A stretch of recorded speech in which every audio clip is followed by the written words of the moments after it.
All right, all Hello? right. I think we're good to go. I just want to make sure that everyone can hear us.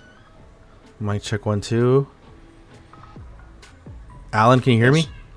Yes. Oh, Yes, coming in loud and clear. all right. Just want to double check real quick because the audio didn't record last time, so I want to make sure. Oh, right. Yeah, I saw that. That was unfortunate. Yeah. Oh, Hold on. Let me see. oh.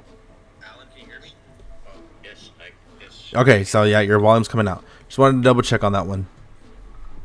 Nice, nice. Yeah. Hey, hello. Hey.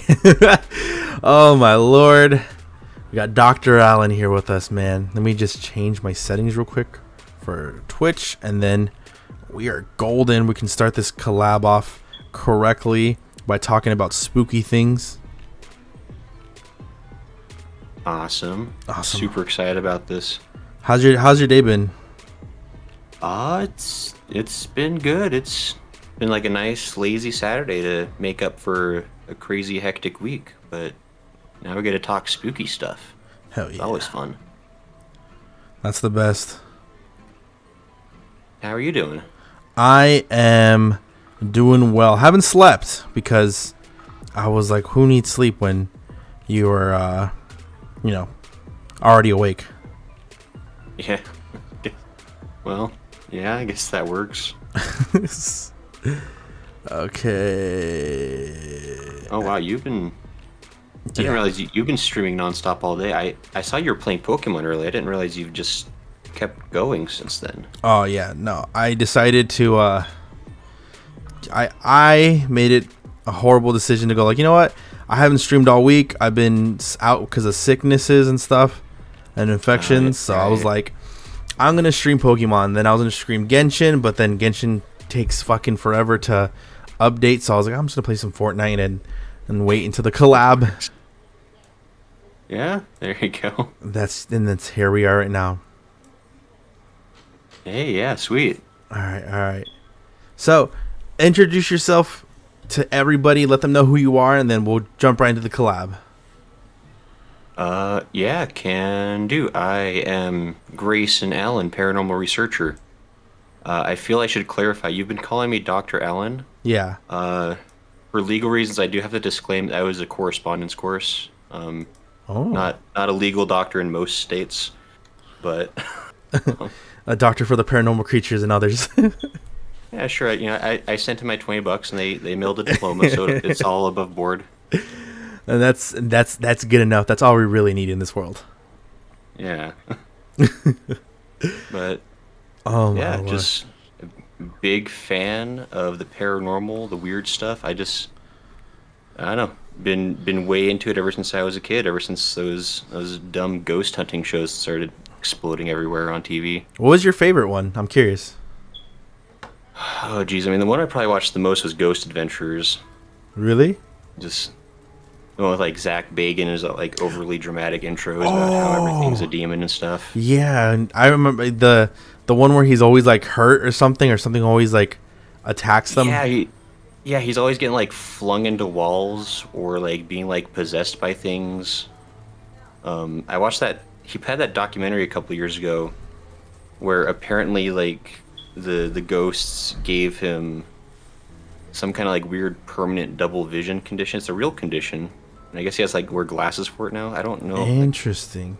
I don't know why he keeps doing stuff if it's like hurting him so badly. Yeah, see, the thing is with shows like that, I want to believe. Like, there was one, I don't know if you ever saw it, it's with Josh Gates. It was called Destination Truth, where he would go. Oh yeah. Okay. Do you remember that? It's on Sci-Fi Channel. I used to love it so much. Yeah, that one was fun. It was cool because it was like part anthropology, and the other half was just like into the unknown, possibly. So Right. I always enjoyed it because he was like comedic. He was always funny with his crew. He was always Right. do all these fun like activities. But then you watch I guess the scary part or the supernatural part, and you're kind of like, okay, I don't know how accurate this is, but I don't know. Like, a part of me thinks a bit of it is real. The other half is like, nah, it's all for fun. Right. Yeah. I assume like some of them like some of those shows I feel are pretty definitely fake. Some of them maybe they're really enthusiastic and they think they're actually finding stuff, but maybe they're just like misinterpreting it. It could be. Um, it's hard to say, and also, I mean, there's just any like a lot of those shows because like they'll be out filming at the same place for like a week or something, and then condense everything that's happened over that whole week into like 30 minutes or 40 minutes, and makes it seem super crazy. But Yeah, they definitely like to like edit interesting events. Like I don't know if you've ever watched them. They're on YouTube. They're called Twin Paranormal. They're these twin brothers, of course, who they investigate cases around like the Nevada, like the Nevada area, and huh. it's very interesting what they put together and what like comes across, because it's very like I always say this, when you can tell what's accurate paranormal like events when the you can see it in their face when like they have that little moment where they're like, oh shit, oh like, oh Right. maybe we shouldn't be here. Right, like that wasn't supposed to happen. Uh-oh. Yeah, like, oh no. But But I wanted to ask you something. Have you ever experienced anything paranormal in your real life at all? so it like in the sense of like traditional paranormal stuff, like as far as like seeing ghosts or like seeing UFOs or anything, like Yeah, any it's, yeah. Oh really? I don't know, sadly no, probably, but I mean, do you Um, believe that you might have seen something? I mean, there are definitely things that I wonder about because I remember when I was a kid, like some like probably like 6 or something. I do remember in the house we lived at the time, like I would hear stuff sometimes, and I never saw anything, but like I would hear weird stuff, and it'd always be like whenever like I was home alone, like I'd hear like a voice upstairs or something. Like I'd hear like something calling my name from my mom's bedroom when nobody was home. That was not cool. Yo, that sounds scary. That doesn't sound fun at Like, all. and because I only ever I only ever heard things like most, like I really want to chalk it up to like my imagination because that's more comfortable than Yeah. thinking there was something weird going on there. I get that. But like it happened a little bit too often for it to be, I don't know, like that's why like I always go back and forth about it. I was like, well, maybe it was like, I don't know. I think that counts as paranormal. But yeah, so that was one thing, and it gets, yeah, there's a couple of, I don't know. But That's the gist of it though. Yeah, but I feel like a repeated phenomenon like that could consist of something paranormal. Because I mean, of course, there's like you do the whole "yeah, mom," and then you don't hear no reply, and you're like, okay, maybe I'm just imagining it.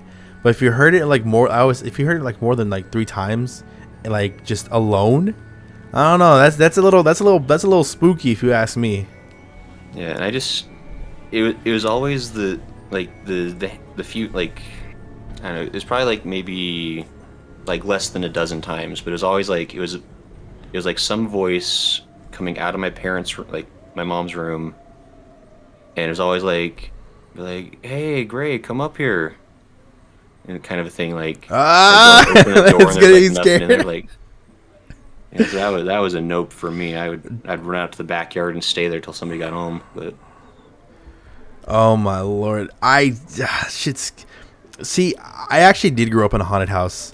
Like some people, really? people would say, "Oh, you were lucky to grow up in a haunted house." I'm like, I wouldn't say I was lucky. I tell the story over all the time over on Twitch. Sometimes when people ask me like, "Well, what is like something paranormal that you've experienced?"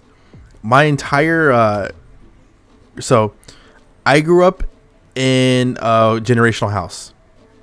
Oh, So okay. my great so so my grandma's grandfather had the house. He got them the house like a long time ago. So Okay. me and my uncle, this is my mom's baby brother, he's only a year older than me, but we didn't have our own rooms when we were staying there because it was a big house, but there wasn't enough rooms to accommodate everybody. So because we were the boys, they would have us sleep in the living room, just boy things.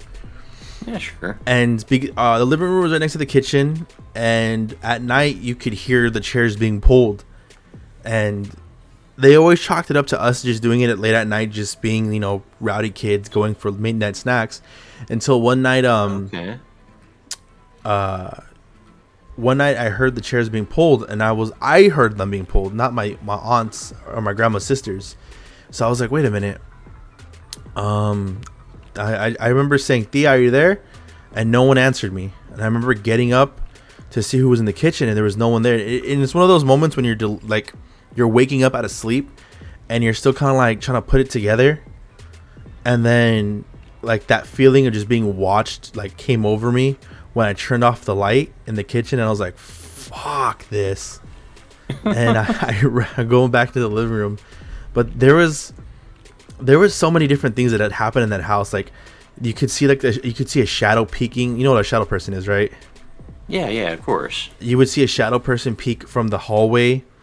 I would hear bang. So when we eventually did get a room, me and my uncle, we had to share one. It was right next to my grandma's brother's room, and he was Okay. in and out of prison. But when he would be in his room, sometimes he would accidentally bang on the door. Bang on the wall. So I'd hear from his side of the room, and it wasn't until one night that my uncle, who was my mom's little brother, not my grandma's little brother, my mom's little brother, woke me up, and he was like, "Yo, did you hear that knocking?" And I was like, "Yeah, that's probably it's BB's room, bro. It's BB's room."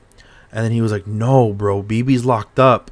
And I remember just like my eyes widening. He was like, "Oh fuck!" Like somebody's in our uncle's room, knocking. Oh no. And no thanks. And I think we got brave one time. We had those old like Nextel phones. You remember like the Boost mobile phones? I don't know if you. They're like the prepaid ones.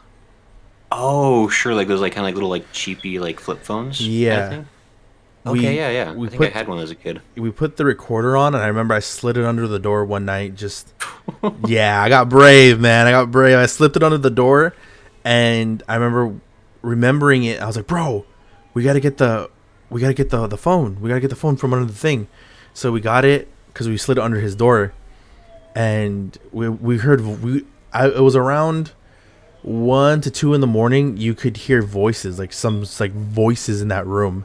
Like it was, to this day, it creeped me the fuck out. And I remember we showed all our friends, and they're like, "Oh, you guys faked that." I'm like, we swear to God, our uncle has not been in that room for months, like 2 or 3 months. There's no one allowed in that room. The key to that room is like with my grandmother. Like that door, that whole room is like on lockdown. But you could hear like a female voice. You could hear like kind of like a very childlike voice. It was creepy, man. Like dude, fuck. Like people like think, oh, that must have been fun and exciting. Hell no. Yeah, jeez. Ugh. But everyone in that house experienced something. Like my sisters, they seen a shadow of my great grandfather. They remember seeing a short man watching them at the foot of the bed. All of my sisters, my uncle, my mom, my grandma, her sisters, they've all seen something in that house. They've all seen like a shadow person, a shadow form of something. It's so freaky. Man, that's wild. Like, I guess is it probably like an older home then? Like, if it's been in your family for such a long time? It definitely was an older home, because I mean, it had its fair share of problems. Like there was a lot of things that were wrong with it, like maintenance wise. Okay. But it was definitely in our family for like a good amount of generations, because when my uncles would come over, they would tell us that, oh yeah, we've seen things here since we were little. And it's just like, well, fuck. I think one of the most iconic experiences we had, we were watching Paranormal. Did you ever watch the show Paranormal State? It sounds familiar. I don't know if I ever watched that one. It was like a Penn State group of like ghost hunters. It was interesting. It was kind of cool. Huh. But I remember watching it. My uncle was smoking a cigarette outside because we had the TV in the living room, so he would just set up a chair outside so he could smoke a cigarette, and we were all just chilling in the living room. And then for the longest time there was like this little plastic bag that hung over one of the chairs. We just never moved it. We never touched it. It was always there. It was always out of the way. And it was one of those things where like, oh, okay, that's cool. It's always been there. I remember one time I checked in it and it was just bones and like napkins. But one night we were watching the paranormal show. I hear and I'm like, did something drop in the kitchen? And it was that bag. And it's the plastic had been stretched. Like it's one of those things where like something physically had to pull this thing. There had to be physical weight to strain the plastic for it to fall down and rip. And it was visually shown on it, and I was like, there's no weight in it. There's barely any weight to make it stretch that way. It's impossible. Like it has to be like a significant amount of weight to make it stretch that way. Like not little cloth or anything like that is significant enough to stretch it out. And to this day, like that was one experience that was me, my mom's little brother, and then my our uncle was there with us, and we were just like, that's freaky. We all saw that. We are witnesses to this.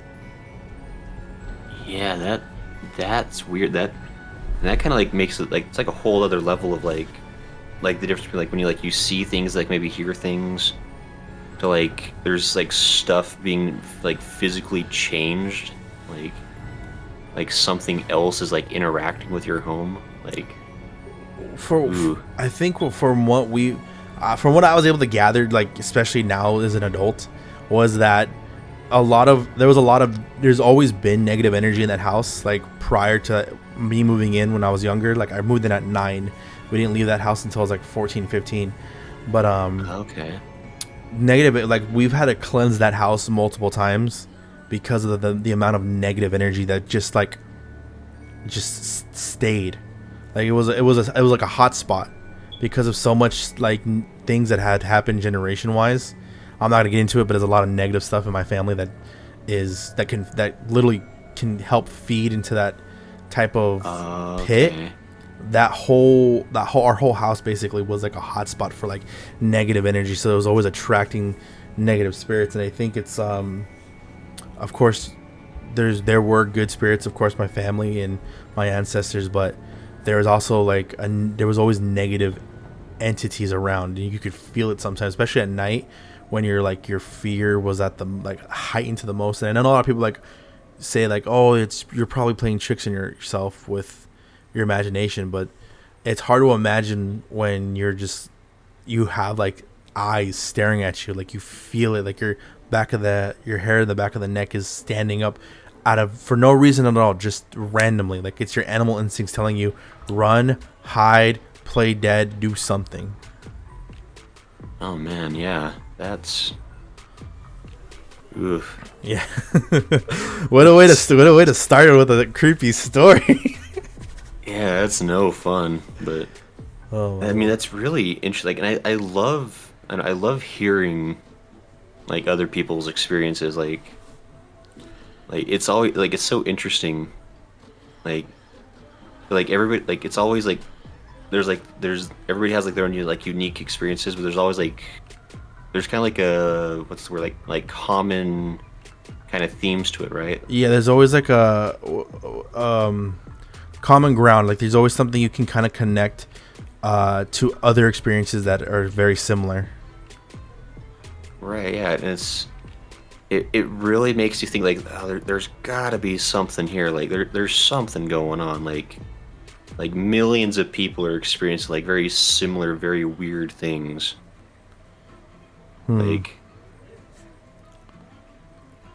That's what fascinates me the most. This kind of stuff is just I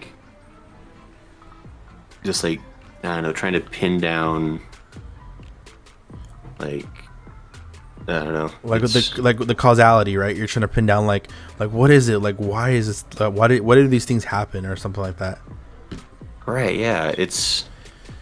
And there's always there's there's 1,000 explanations that everybody has their own idea of what's really happening.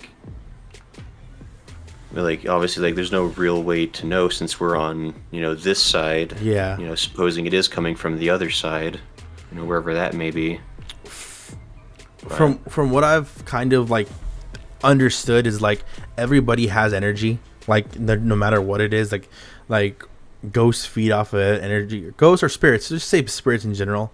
They spirits feed off of energy regardless of like a person, like, but I have realized that people who are more in tune with like the people who are empaths, people who are more in tune with different energies, or more in tune with like the wider spectrum of the world, tend to be more approached or more sought after by certain entities because of the fact that they can feel them or they can see them, or just their energy alone is enough to satiate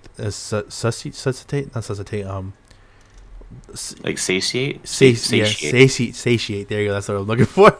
Satiate them and help give them a little boost, because it takes a lot of energy and to like make a physical form already. Right. Yeah. Just to make it like a movement or a disturbance, I can only assume that takes a lot of energy out of the spirit entity that does it. So if you can get that kind of if you can get that degree of energy from one person who is naturally in tune to that world, it would make sense why they would prey on those type of people. And I think that's something that most empaths kind of feel, is that their energy is always sought after, whether it's by the living or the dead. Like there's always something that wants to take a little extra off the top to make them just because it makes them feel good. And I think when it comes to like when these experiences with people like experience like in haunted houses, you normally find that people who are the non-believers are always the ones that are like, oh, I wish I could see something, I wish I could see something. But it's hard to see something when you want to see it just to prove it's real, rather when you feel it's real but you don't want to see it. Do you know what I mean? Right. Yeah. And I think there's always that like there's kind of like the bias that can come in, where like the people that like so badly want to experience things, and they start maybe things that maybe aren't supernatural, they start believing like, oh well, it's got to be the ghosts though, because I want it to be that so badly. Yeah. And then I think that probably even goes the opposite direction too sometimes, because there's people that absolutely don't want anything to do with that, and they'll think of any stupid reason to be like, no, it definitely couldn't have been this, it must have been the wind.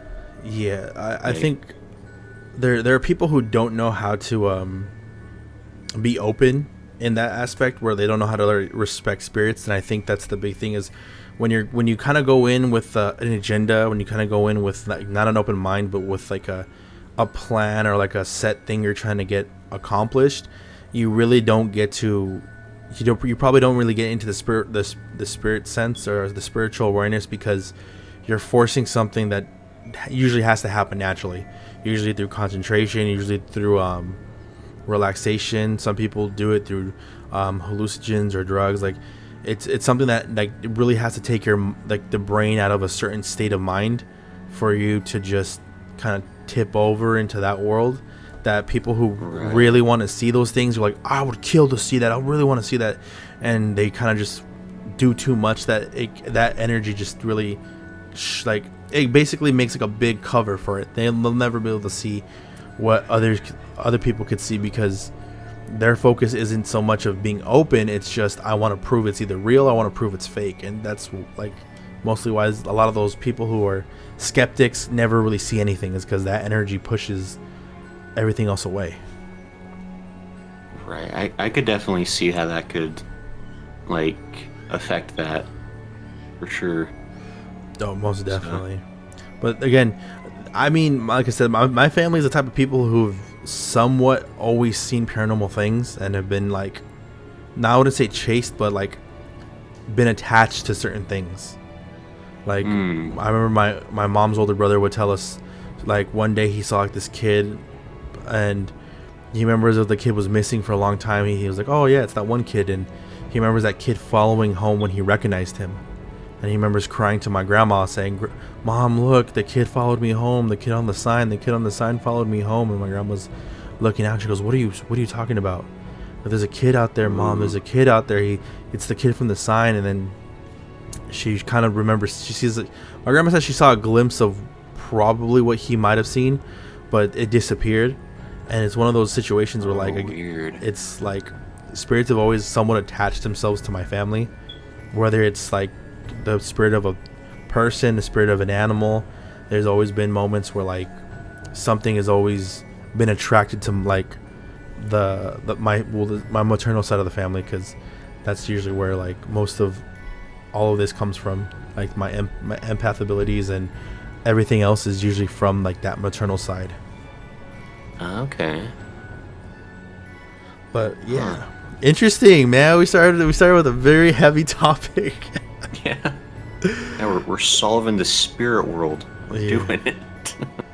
But it's dude, there's so many interesting things. Like, I think a lot of people.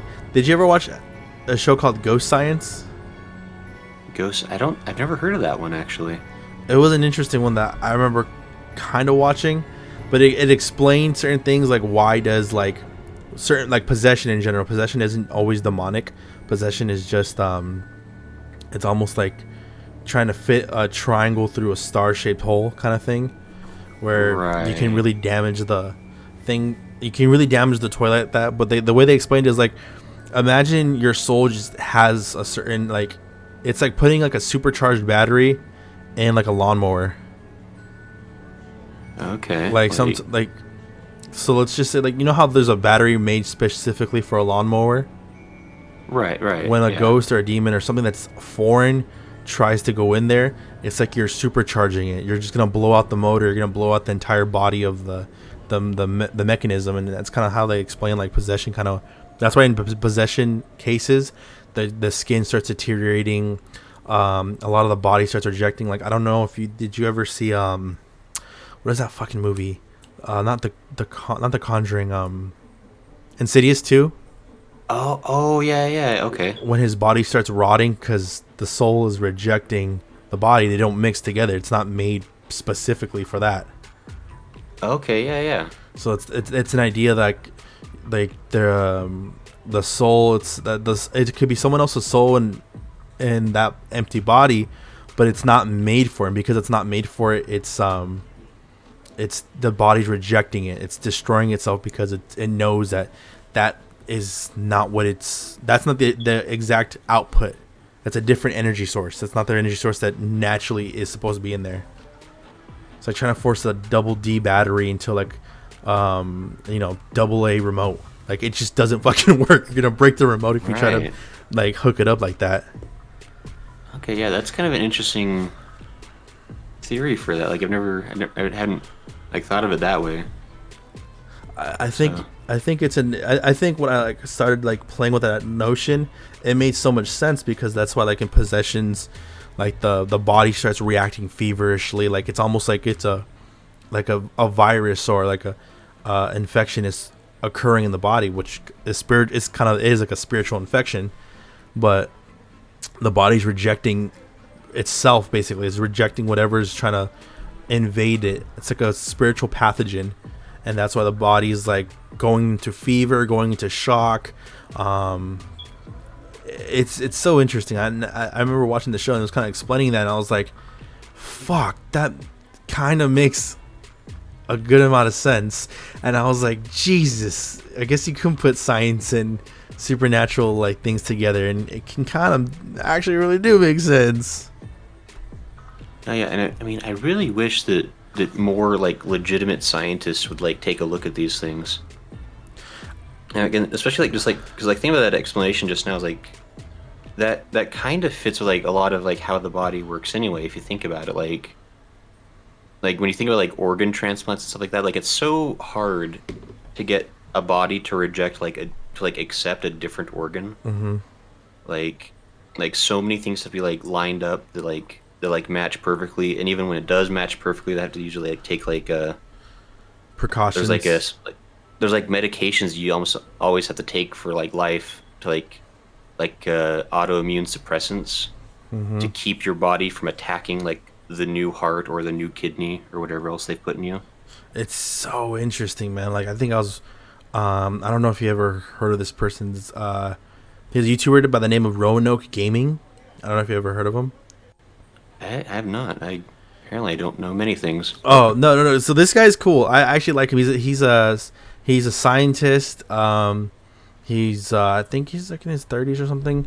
But what he does is he breaks down like things in like video games and movies, like the T virus from Resident Evil or the viruses in like Halo, the Flood. He breaks them down and explains in a biological sense. Okay, this is the pathogen. This is what happens. The reason why these body metamorphoses occur can possibly be related to this. Like he breaks it down in such an interesting way that it's like fascinating. Like he goes like the reason why like these people mutate that way, it could possibly be because of this, could possibly because of that. Like we don't know, but he's like bacteria and viral, like the whole idea of it is just so fascinating. Like prokaryote and eukaryotes organisms that just like the Blob from the movie The Blob. Like it's so interesting. Great. Like Roanoke Gaming, he's fucking fantastic. When I'm at work sometimes, I'll put him on and he just explains to me why, like, if the situation was like this, exactly why it's like this, like in a biological way.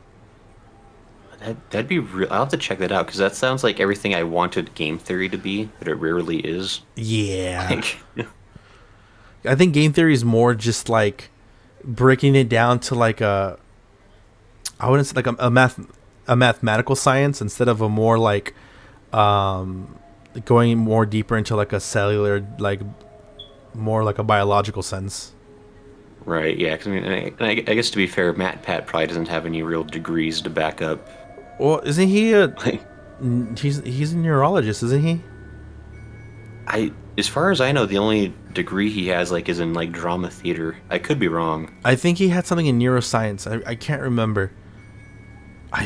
Something he had something to do with like neuroscience. I think. I can't remember exactly, but I think he does in that sense. Okay, then. Well, maybe he's slightly more qualified than I was giving him credit for. If that's the case. But I have videos lined up for us. If Okay, you're sweet. willing to jump right in, Yeah, sure. let me just share my screen with you for Discord. Oh, right. Yeah, I would be. That way you can watch good in to real. see the. That way you can watch in real time. Right, that probably would be good. Okay. Let's ignore all that. Oh, we're seeing into the secrets. See the secrets. Oh shit! Hold on. Oh no. That's my bad. Because I have to switch over to yours again. Oh, sure. Yeah, it's a pain sometimes doing all this. I need like 2 monitors for me to like fully get this. But you can see the screen, right? Yes, I can see it over. Okay, yeah, here it is. All right, put the video box on, and then I can actually. Let me move this so I'm looking the right direction. okay. All right, I'm gonna start the video now. This one's called 8 occasions when a giant human skeletons were found. Okay. This is an interesting video. Big name this. 1930s. I don't think that's the real skin. It's a real skeleton, but I think they're gonna show the actual one. No, that's not the actual. I think I've heard about this in Wisconsin. They are interesting though. These are not the actual like things they found, but this is just kind of like exaggeration of what this is. But they have found places. That one Right, is real. I think that one for sure is real. Okay. That one looks fucking real.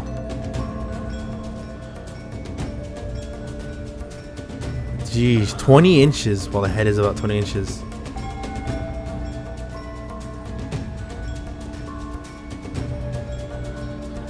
Ecuador. Wow. Oh, jeez, that's a big one. Fuck, dude.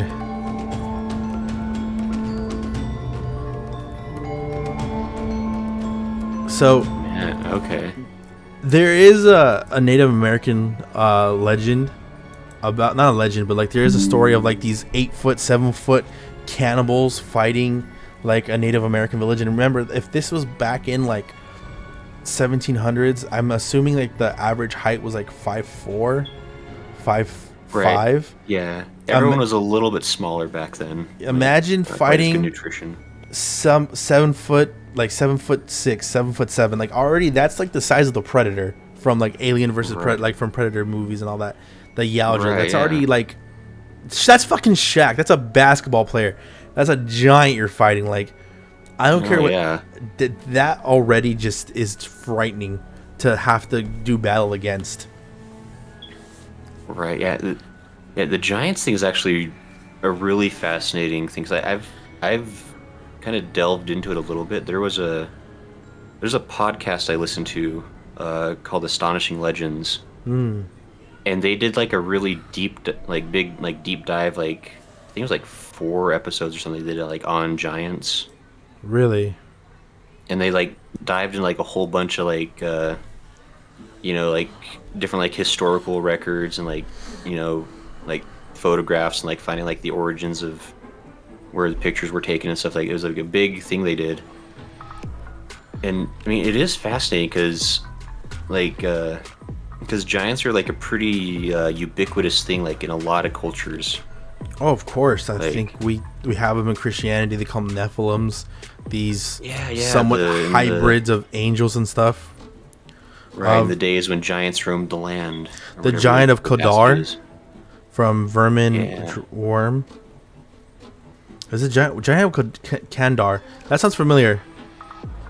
Oh, never mean. Where is that Thanks from? for stopping by. The Giant of Kandahar. I mean, I'm terrible with names. I can't. It's hard for me to remember specifics. Maybe try to. I have the power of Google on my side. I mean, Yeah, me hosting is hard because I can't really like click out. yeah. I am just being a lazy sack. I am just leeching off of your stream today. So It's all good, no worries. I can- I had to stream today. This is a week's worth of streaming that I haven't streamed. Oh, this is weird. Oh, okay. So the Giant of Kandahar, at least according to this, is classified as a cryptid, but it was seen in 2002 What the fuck? by a U.S. Army squad over in Afghanistan. They apparently fought and killed it, or like they drove it off. That is insane. But apparently it was just like a freaking huge, like, apparently let me try and like they're saying very big. It's not giving me like, maybe it was like 15 feet. 15 feet sounds ridiculous. 15 feet is like, if Gigantopithecus is like 10 feet tall, and already that is insane. 10 feet tall is fucking insanely wild. Something that's 15 Right. feet, that's a little dangerous, man. That's essentially like what, like a house, isn't it? Yeah, I mean that's like if like your average like a tall ceiling would be like 12 feet, right? Yeah. And so like even like in like a nice, like I think it's like 12 feet is like for like a commercial building. So like this guy is like still on like duck like over backwards, like forward, like way forwards to go like to the bank or whatever. That's insane.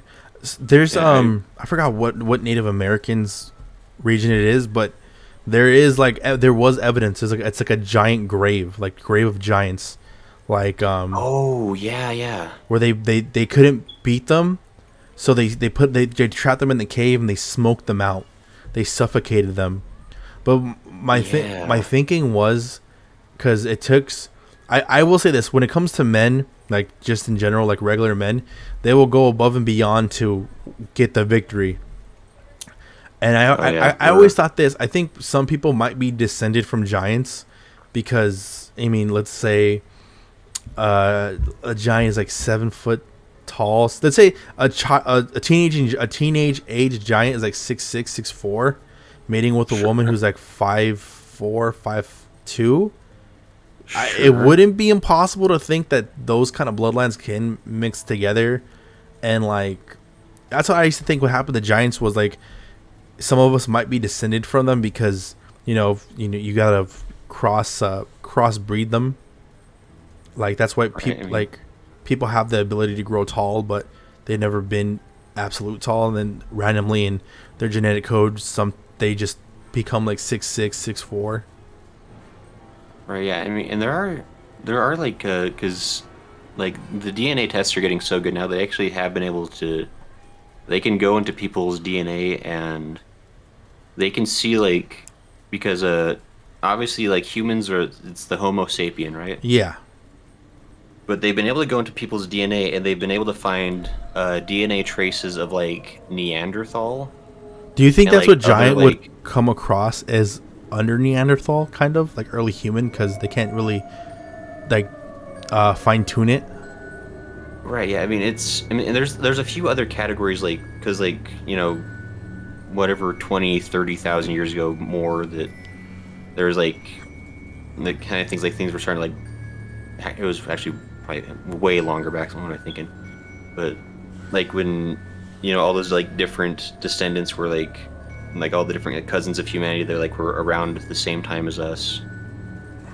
And then we were the most aggressive and warlike and so we win, I guess, but that's why Well, there's just us now. yeah, it's like the idea of like Cro-Magnon men. How did it beat Neanderthal? Well, not only did it, kill the males, but mate with the females. Like outbreed them. Kind of. And I want to say cleanse the gene pool. That sounds horrible to say, but it's Yeah. it's dominate the gene pool basically.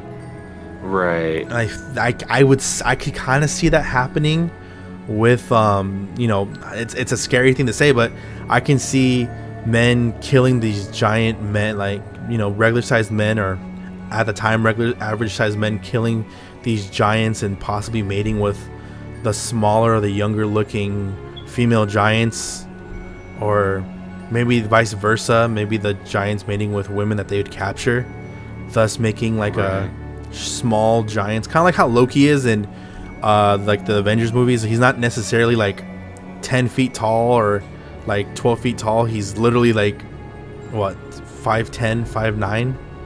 Yeah, I And mean he's kind of the size of everybody else, yeah, more or less. so I mean, for me, that's what I can kind of see what happening to giants.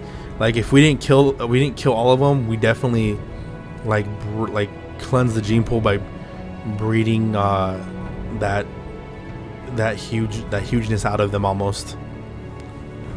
Right. Yeah, I mean it's and yeah, when you're talking about like thousands upon thousands of years, like it's things would eventually shrink down. I mean, that's kind of like what's happened with like a lot of life anyway. Is that as the atmosphere's like gradually like thinned down, there's like less oxygen in the atmosphere. Yeah.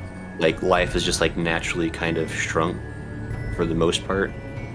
I mean, yeah. I mean, think about it. Like sharks, crocodiles, alligators. Like a lot of these early animals that have not really changed because of evolution, just kind of shrank because population and of course like their food supply, and there's so many different factors that could play into why cute like giants, so quote unquote, because I think the best way to decipher them or like differentiate them from like regular man, and would call them like Homo humungus or something like that, like these Sure, why not? Homo humungus, like these giant like they are like a cousin of man, but they're not necessarily like related to man, kind of like how chimpanzees are like the closest in DNA to like man, but it's not really man.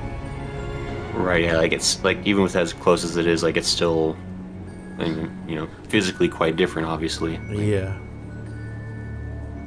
So interesting, but you would have to think, because I think Roanoke Gaming says it's like because of the bigger skull and because of like the amount it takes for like the neurons and the synapses of the brain to like go back and forth, that's what kind of explains why giants were more kind of seen as simpletons.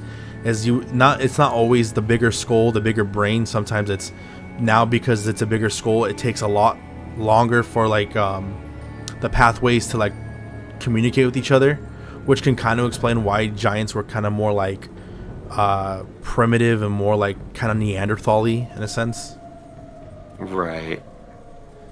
It's a I mean, I could see. I mean, because we still have and I can't remember what the condition is, but there are cases of like people that become like it's Gigantism, like probably like yeah, gigantism, I guess, like where like their pituitary pituitary glands. gland like is basically malfunctioning, so they're like their whole life they never really stop growing.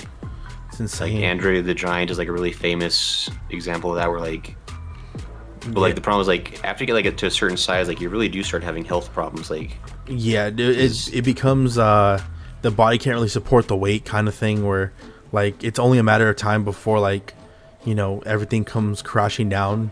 Like no pun intended. yeah, So I can see that's why, because you have to think like how did early man fight these creatures that they're bigger and they're more like, I'm gonna assume at their prime age of a giant would be strong, is the fact that they have to be slow. They cannot be fast. They have to be right, slow, and like it goes back to the, would you rather be the strongest in the fight or the fastest? And something, right, the yeah, fastest is the one that survives, the strongest is the one who might die. right, So that's how I can see, especially because humans have always kind of hunted in packs, whether it's mammoths, whether it's whatever we hunted. We've always had the idea of like, okay, one is distraction, one is just neck him in a bit, like keep right, his attention on you, and the other one like set the ground. Like it kind of goes in his hand. Like if giants were not, I'm not saying like stupid, but like just not fully evolved to have like that way of they have like tactics, that tactics, it makes sense how like early man was able to like kill them and like really like take them down, probably not easily, but just have a chance in the long run to take them down. right. No, yeah, I mean, yeah, I mean, if there's one consistent thing in human history is that we never have played fair in a fight. So we Well, playing fair means we I think it's so interesting. I think playing fair is, it doesn't work in survival. Playing fair only works in sportsmanship. yeah, Like that's why like when people like, oh, like your genes allow you to survive, like yeah, because I'm gonna survive regardless. There's a reason why like there's a part of our brain that if push goes to shove, we're gonna eat human beings. We're gonna eat almost anything just for nutrient or sustenance. I can't say that fucking word for. sustenance, Yeah, sustenance, because we have to survive, and survival is like the name of the game. right? Dang. That's I don't know, definitely man. interesting. If I had to fight a giant, like I always say this, like I'm my height right now is like 6'1". If I had to fight somebody, Okay, if I had to fight somebody who was like 6'8" or even 7'1", 7'2", I'm cheating. There's yeah, sand throwing the eyes, going for the groin. Like what was it? I am proud to say I am gonna win that fight my way, which is like Attack on Titan style. I'm gonna pull the legs. We're gonna make sure I win this fight. And I think that's what really like kind of makes sense when it comes to like these type of situations where like these ancient natives, or like even natives from like 16th century, 15th century, say like, oh yeah, we smoked them out. We're like, God, we were tactics to win can be the most brutalist things in the world, but a win is a win. right. Yeah, I mean, and Oh, they're like, and like especially like say I don't remember like those native legends. You have to wonder because I mean, and yeah, I mean, stories can, change a Fabri- little bit over time. They can yeah. corrupt, but like there must have been a kernel of something there. Like if they're still telling that same story, like however many generations later, like something went down. Like Almost, most definitely. I think that's why, like, when people are like, "Oh, giants," like, I think we as humans, I think we exaggerated the tale of these oh sure, like it's the 20. it's the fisherman's story, right? The Yeah, fish was this big. like I think we may have exaggerated like these 20 foot, 50 foot, 15 feet kind of creatures, but I think in a day and age where people at their average height was like 5'2", 5'4", somebody who's like 6 foot, 7 foot, possibly even pushing 8, might seem like 12 feet, might seem like 15 feet. So that's why, like, it's easier for me to believe that a race of giants were like around 7 foot 6 feet, and in a time where the average height was like 5'2", 5'4", because that makes more sense. I'm like, okay, that's plausible, that's believable, rather than somebody who's 5'2" fighting somebody who's like 10 feet. Because goddamn, that's twice. Geez. That's twice your size. Oh, yeah, and I mean, especially just like, as far as like at least like being like a very like human-like creature, like if it was just like literally just like a giant human, or at least like very similar, like yeah, the human body doesn't do so well once it gets that big. It really doesn't. Like, and I think I don't know if you know the fable of what's the classic, David versus Goliath. yeah, sure. Like the idea is that because of the size, the bones are more hollow. Thus, when David throws the rock into the middle of his forehead, it, instead of a normal human skull being kind of prepared to handle impact that way, since the skull's more hollowed out and it's bigger and it's weaker, so thus it's what causes Goliath to die on instant when he gets hit with the rock, because it's brain damage literally right there. Right, yeah, and that's the frontal lobe does a lot of pretty important stuff. If it gets caved in, that's not good. Yeah, especially when your bones are like kind of, because I can only assume I mean, even in gigantism, like the bones are are really strong, but they're also very hollow when they're being pushed, when they're being pushed to that degree of like carrying all that weight, carrying all that size. Gravity takes a toll on you too. Like there's so many different things that like can cause issues later down the road. That's why I think all these, I mean, there's a reason why people who have gigantism don't live into their 30s. They die relatively young, like I want to say in their 20s. Yeah, it's definitely not a condition that, like, I mean, and I think it's getting better. Like as medical science gets better, it gets better. But it's definitely a very strenuous illness. Or I guess not an illness. It's like a condition, I guess. Yeah, well, yeah, because it is a condition. It is something that appears in the DNA. Right. Yeah. It's there from the start. So what do you think of giants? Real or fake? I mean, I think like when we get like kind of downscale it a little bit, like I can believe that there could have been like one tribe or even multiple tribes of like unusually big humans, or were like maybe 7 foot or even like maybe approaching 8 foot. Yeah. Just like had a few generations of like really crazy genes that really just pumped them out bigger. I mean, we have, I forgot what they call it, but it's like we have a cousin ancestor that it's like a hobbit. It's like 2 feet, 4 feet tall. Oh, sure. That's from, what was that? It was like an island in Italy where they found them, right? Like the remains of them. Yeah, like not pygmies. What the fuck were they called? I remember watching on PBS a long time ago, and it was such an interesting thing. But it's not uncommon that if we had ancestors that were that short, they probably had cousins that were just a bit bigger than normal man. Right. No. Yeah. I imagine like, early on, especially that's like, evolution kind of works on like an average, right? Like, yeah. Things eventually just kind of work out towards like a really strong median. We're the median. Like, yeah, we are so average. Average at best. I guess. I think it's such an interesting aspect that average at best is what survived.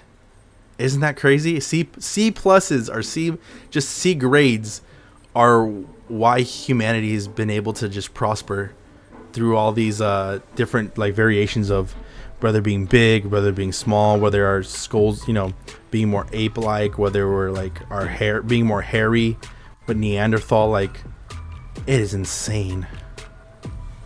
Yeah, it's wild how tenacious humans are. Like we somehow survived through like ice ages and like whatever I guess it's a heat age. I don't know, because the planet like goes to like pretty like not like extreme, but like pretty significant like heating and cooling patterns that like other species will like get killed off during the transitions. Well, eventually, I mean, the sun's gonna just burn us out. Like the rays of the sun are gonna get so hot that like life itself is gonna just our DNA's are gonna get, like, literally poked holes through it.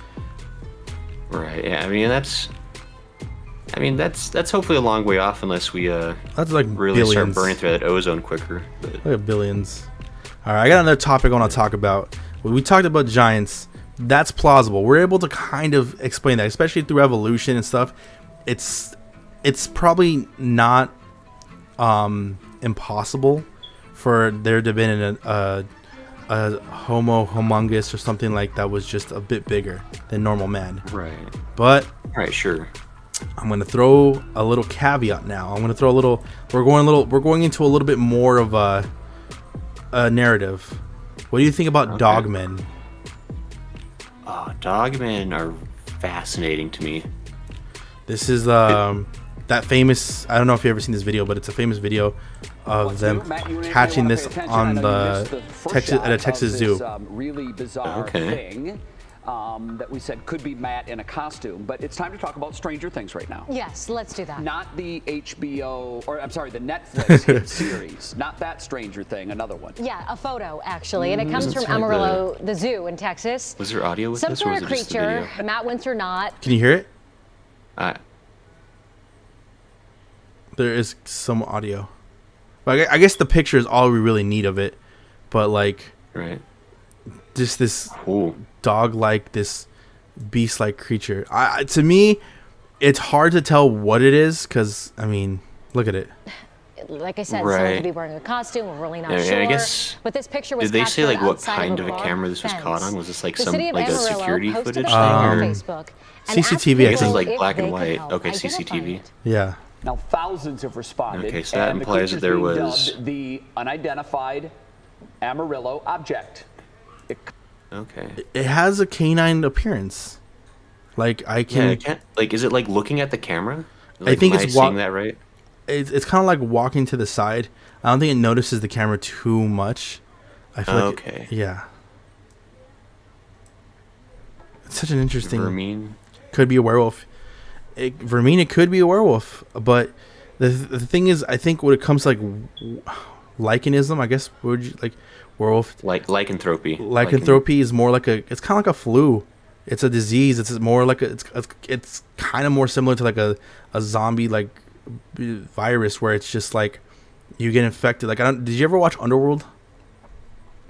Oh geez, years ago. But yeah, I know what you're talking about. Like it's kind of like the idea of like it's a more of a like it's like a spreading disease. It's not so much of like you can control the wolf until eventually the one of the wolves is born humanoid and can shift. But it's a whole thing of like it's such an interesting. Underworld is like a supernatural movie that uses biology and mutation and evolution as a way to explain why vampirism and lycanthropy exists in the world or in that universe. But Right. I do think this is like, I don't know what would a dogman be. Would that be like a because I don't know how to explain that in a human evolution, because again we're more ape-like. We're it's very ape-like. So where would a beast, where would a canine come into that DNA aspect? Right. Yeah. I mean, and for me, like the dogman is definitely one where if you're trying to find like mainstream science to back it up, it's pretty tough because there's no like, as far as like if it's something that started like maybe like as a wolf, there's no evolutionary advantage for wolf to start like Hind to, like legs, rotate yeah. its hips and like start being like bipedal. Like there's Yeah. no like, because it'd actually be slower at that point, so it'd be like a real big disadvantage, honestly. Or like, and the idea of like a human or something human-like becoming more canine-like. I mean, I guess there'd be advantages in like getting like maybe like stronger jaws and like that sort of thing. But it's not really like a. I don't know, evolution doesn't really work in the sense of like, oh, it sure would be neat to have like 3 arms right now, so let's go ahead and start evolving that baby. Like, Yeah, evolution is more like, what do you need right now to not die? I need to be able to do this. Okay, well, we're gonna look through the DNA of like years, billions of years, and see if that capability can perhaps come out eventually. Like, it's I think we've seen it in reptiles where like certain reptiles are like a snake. A snake can be born with like like a lizard, because of course the reptilian DNA is interesting as hell. That a snake can be born with like have a leg. It has a hand, like a little finger. Ooh. It has the genetic coding in its DNA to have those things, but snakes normally don't need them. But it has that potential to have it. And I think that's what makes like the Dogman so interesting. Is would that have been like a situation in which there were canine humanoids at a time, where like that was a splinter off of, instead of going ape, it decided, or reptilian, or even amphibian, or what would you call mermaids, like amphibian kind of? Sure, depending on the mythology, I guess, if it's something that can go between land or if it's only the ocean. Yeah, it'd be interesting. I think it's kind of hard to say like a dog man like is a person. Like it's such an interesting concept because I love wolves and I love the idea of a werewolf, but it's one of those things where like, wouldn't it be more beneficial for a werewolf to be more in a huge wolf-like appearance instead of amalgamation of both man and wolf? Right. Yeah. And everything. And I guess because I've gone deep on the Dogman a few times. There's actually a really fascinating couple of books. There's this author, Linda S. Godfrey. Mm-hmm. She's basically like the Dogman expert of the world. Like, she's written like a bunch of books about it. Yeah, I mean, it's like I've gone down a rabbit hole. Like, for me, like the Dogman's got to be like it's a very supernatural kind of thing. Like, it can't, like, if there really is something to it, like, I can't imagine it being like something grounded in our understanding of reality. I see. So you kind of have the idea of like it not necessarily being an evolutionary thing or a more scientific base. This has to be something that is rooted in supernatural mysticism, or along the lines of like it has, I guess, basic term, magic. It has to be tied in with magic, because there's no fucking biological way to explain how a person can be a dog man. Right, yeah, and I mean, at least, like, from the, kind of like the looking into it I've done, like, all of the earliest stories we have of dogmen, like, in, like, traditions and, like, in myths and legends, the dogman or the wolfman is always, like, it's something that's been, like, artificially made. Like, there's, like, one of the earliest stories I know of, I think it's a Norse, like a Viking legend. Mm-hmm. And the gist of it was this family, or like this father and a son, who come across these belts in the woods, and when they put on the belts, they turn into wolves. And so it's like the idea, like they find something like that, like, gives them the power to become like I mean, in that beast. case, like, a beast. Because I guess that does kind of play into more like a Nordic fashion, because there are the berserkers, these men who can kind of turn into an animal. So Right, yeah, they had like the spirit of the bear within them, or whatever they shift into a bear, shift into a wolf. I mean, in hell, even in we see in Greek mythology, we see it in a bunch of mythologies where these certain creatures will shift between man and beast.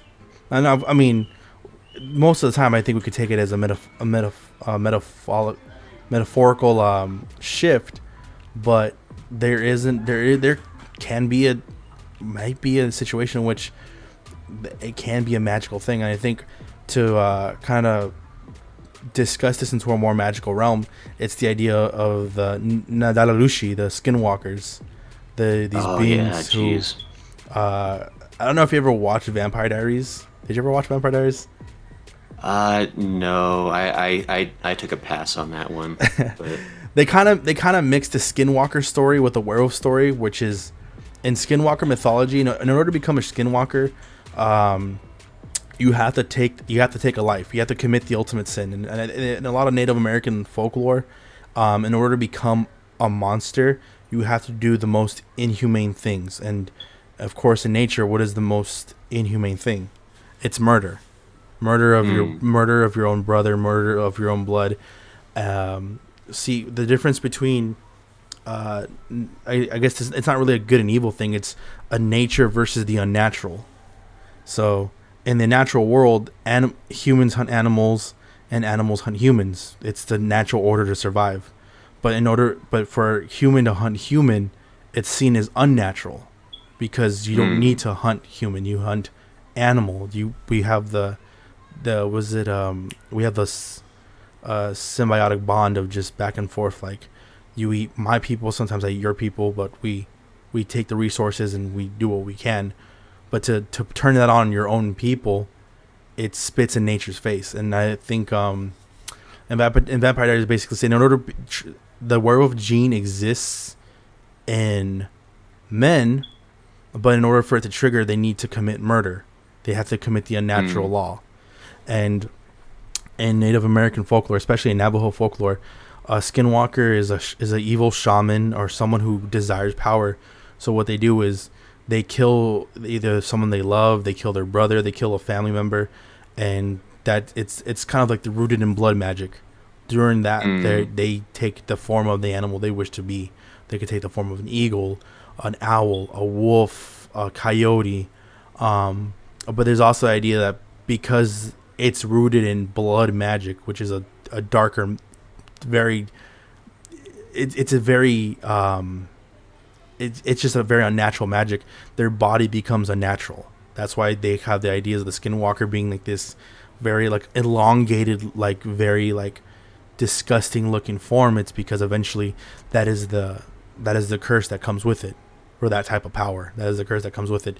This haggard form that comes with it. And I think that's what, if we go into the idea of what a Skinwalker could be possibly like that, we see that in different cultures as well. In Nordic, being a berserker, and I believe Greek mythology, there's warriors who pray to Ares to turn them into beasts.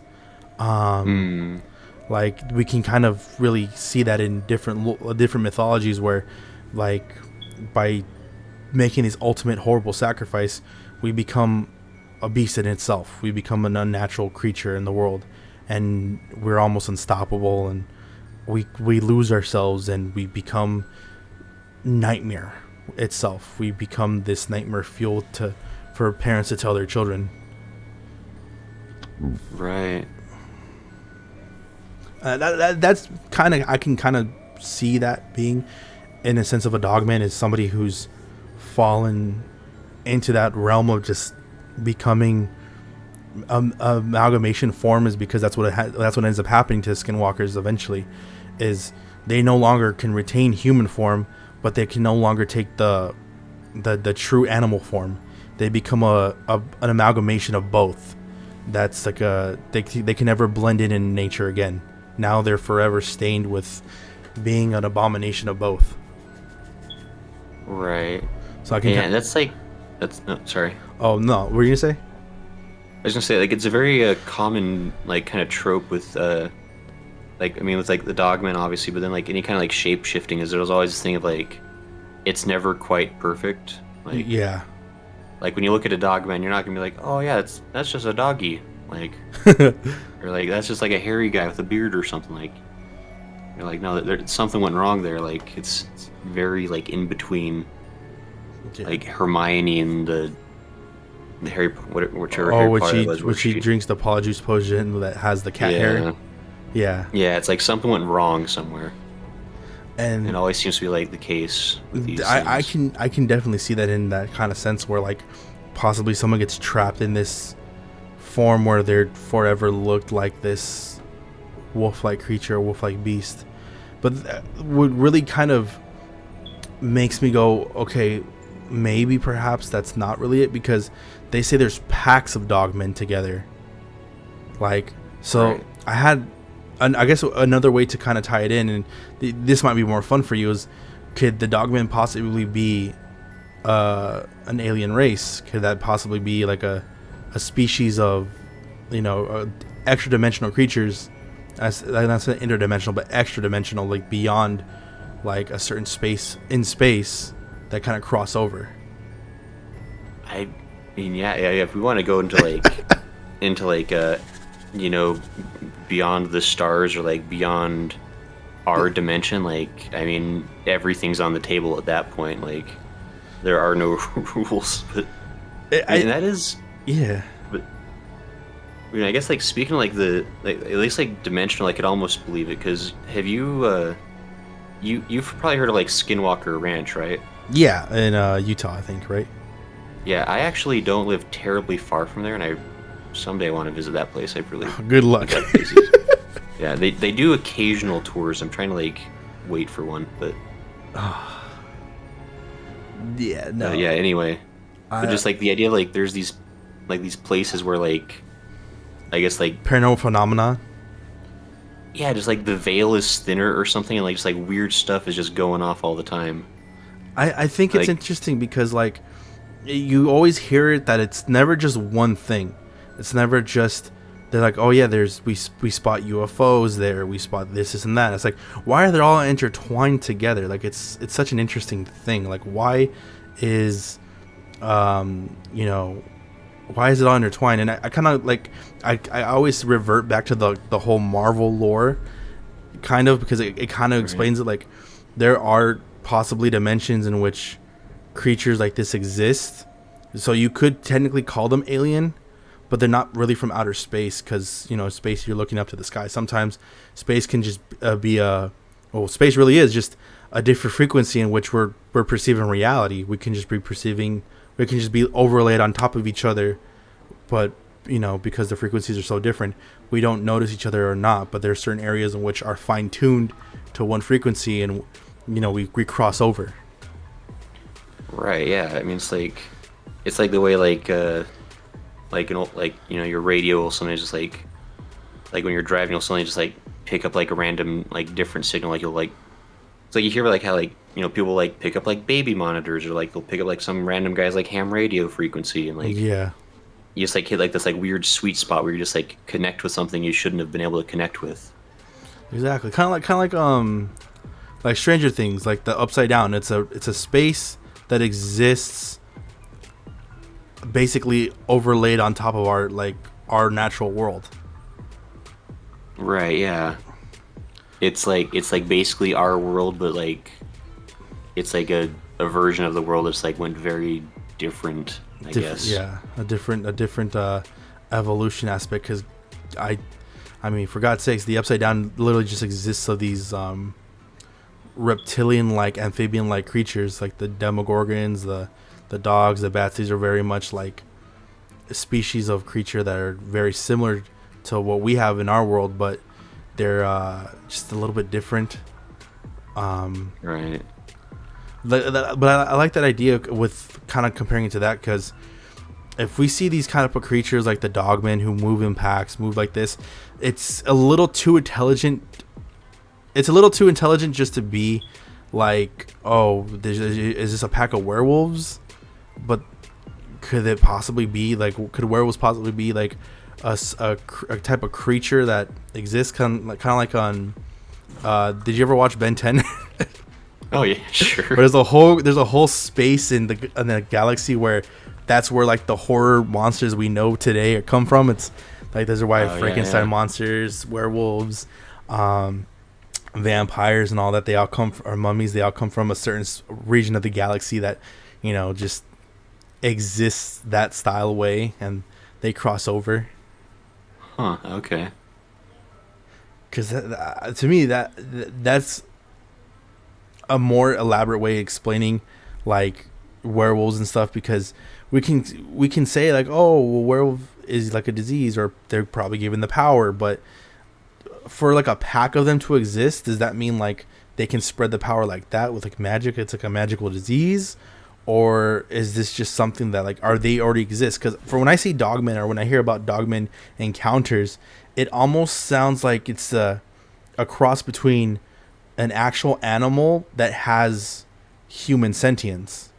Like all these encounters, like, oh, I saw a dogman. He looked at me, he stared at me, and then he went this direction. Like it's almost like they know they're not supposed to be seen, kind of like exploration missions, or maybe they're foresting, maybe they're like existing in our world to like study certain objects or certain things that we have to offer, but they never really communicate. Because I mean, obviously, if most people had dogman encounters, I would argue like a very minute amount of them are lethal or very like aggressive.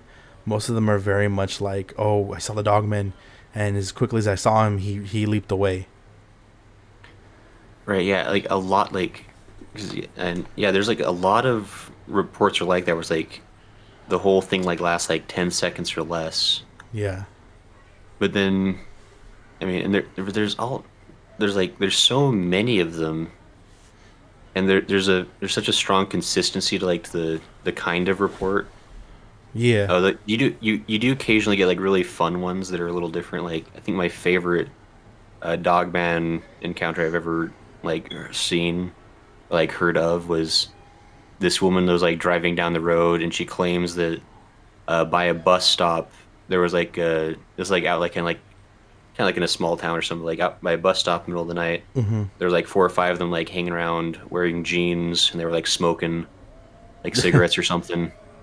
And then they saw her like her car approaching. They bounced. Like there's like really weird things like that occasionally, but that's interesting. Like again, I think there's a degree to like possibly explain that. Like I said, I think it could be something like extra dimensional, where like these are kind of like alien species that are just not native to our planet, but because we have similar atmospheres to theirs, they come to ours and try to understand theirs. They have possible ancestors that exist in our world, kind of like in I think it's in the Green Lantern movie, that horrible Green Lantern movie, where Hal Jordan goes, "Oh, you think it was?" I there's some parts of it that I really like. There's some parts I'm like, But when he talks to the, I like a good B movie, but that's just me. I think he talks to I forgot the fish dude's name, but he goes, "Oh yeah, like you're a fish." He goes, "I guess on your planet, yeah, I guess I would be kind of considered a fish."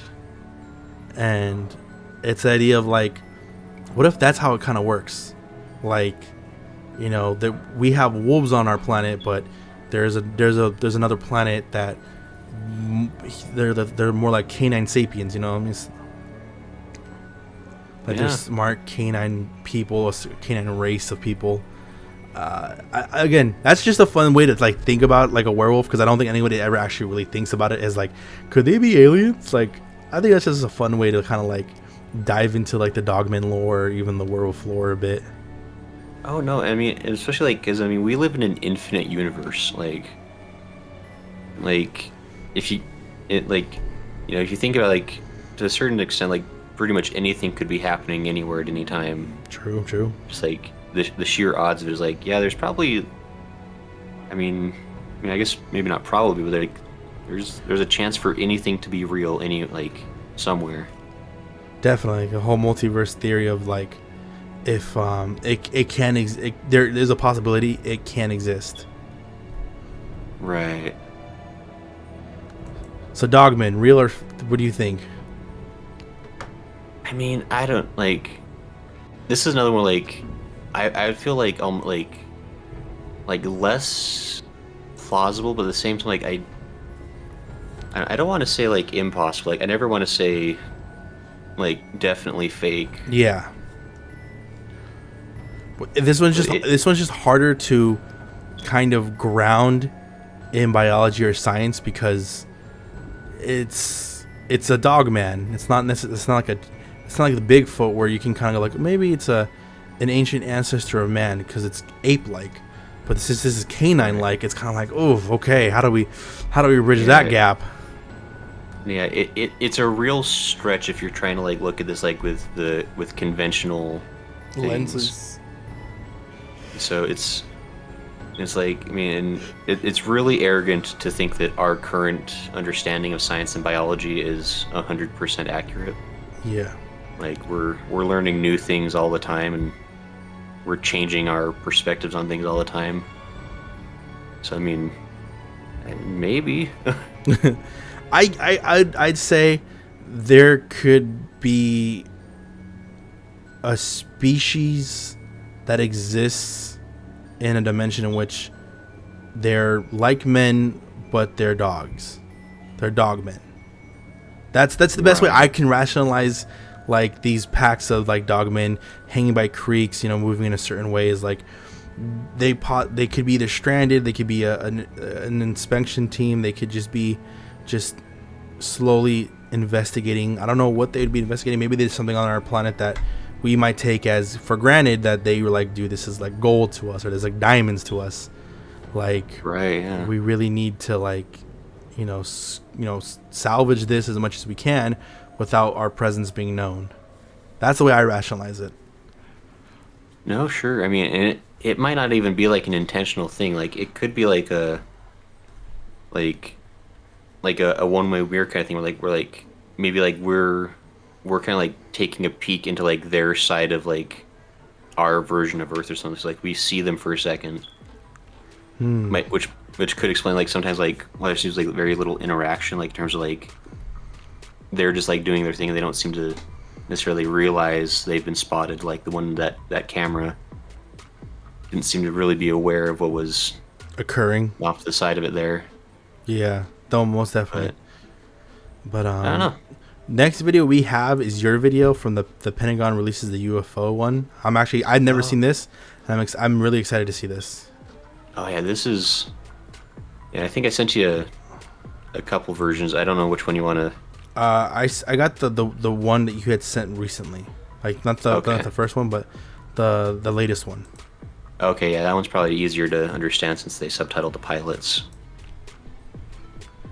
Okay, let me try to hear it real quick. So, okay. They don't really have any sound going off, but they At are. least to. I think it's. Wait, is this the. I think just the first part of it is kind of silent. It's they're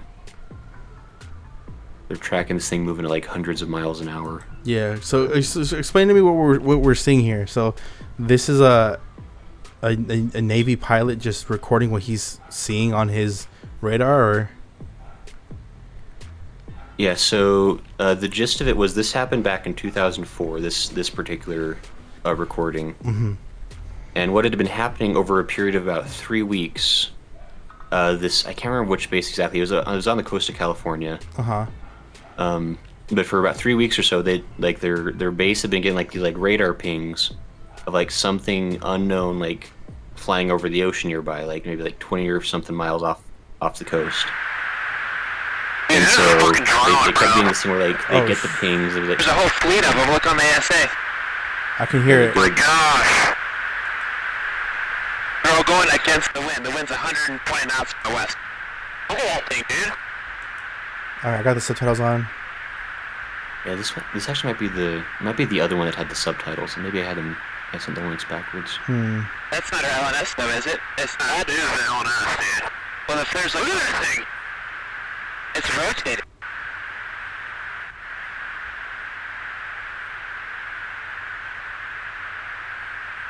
Damn. Nickel 6-1 Tango Small J Oh, got it! Woohoo! Roger. I like how they're so excited that they have it like tracked. Did you box moving target? No, yeah. Well, I mean, it's like took an auto track. Oh, okay. that's like part of like, the whole thing. Like, this was going on for like a while, and like it was like every time like they got out to the area where they were seeing the pings, it would be gone by then, and like this was the time when there was like finally something still there to be caught. So interesting. And they have these the cameras that were on their planes at the time. It's called a FLIR camera, which basically it tracks it was basically it's like this like really sophisticated camera. It's like designed to, like auto track for movement. I mean, for 2004, it was like beyond top of the line. It was like it was like what military used for tracking stuff. Yeah. It was, and so like, and you can even see like in like parts of that footage like where like this like highly sophisticated thing designed to track movement was like losing track of the thing.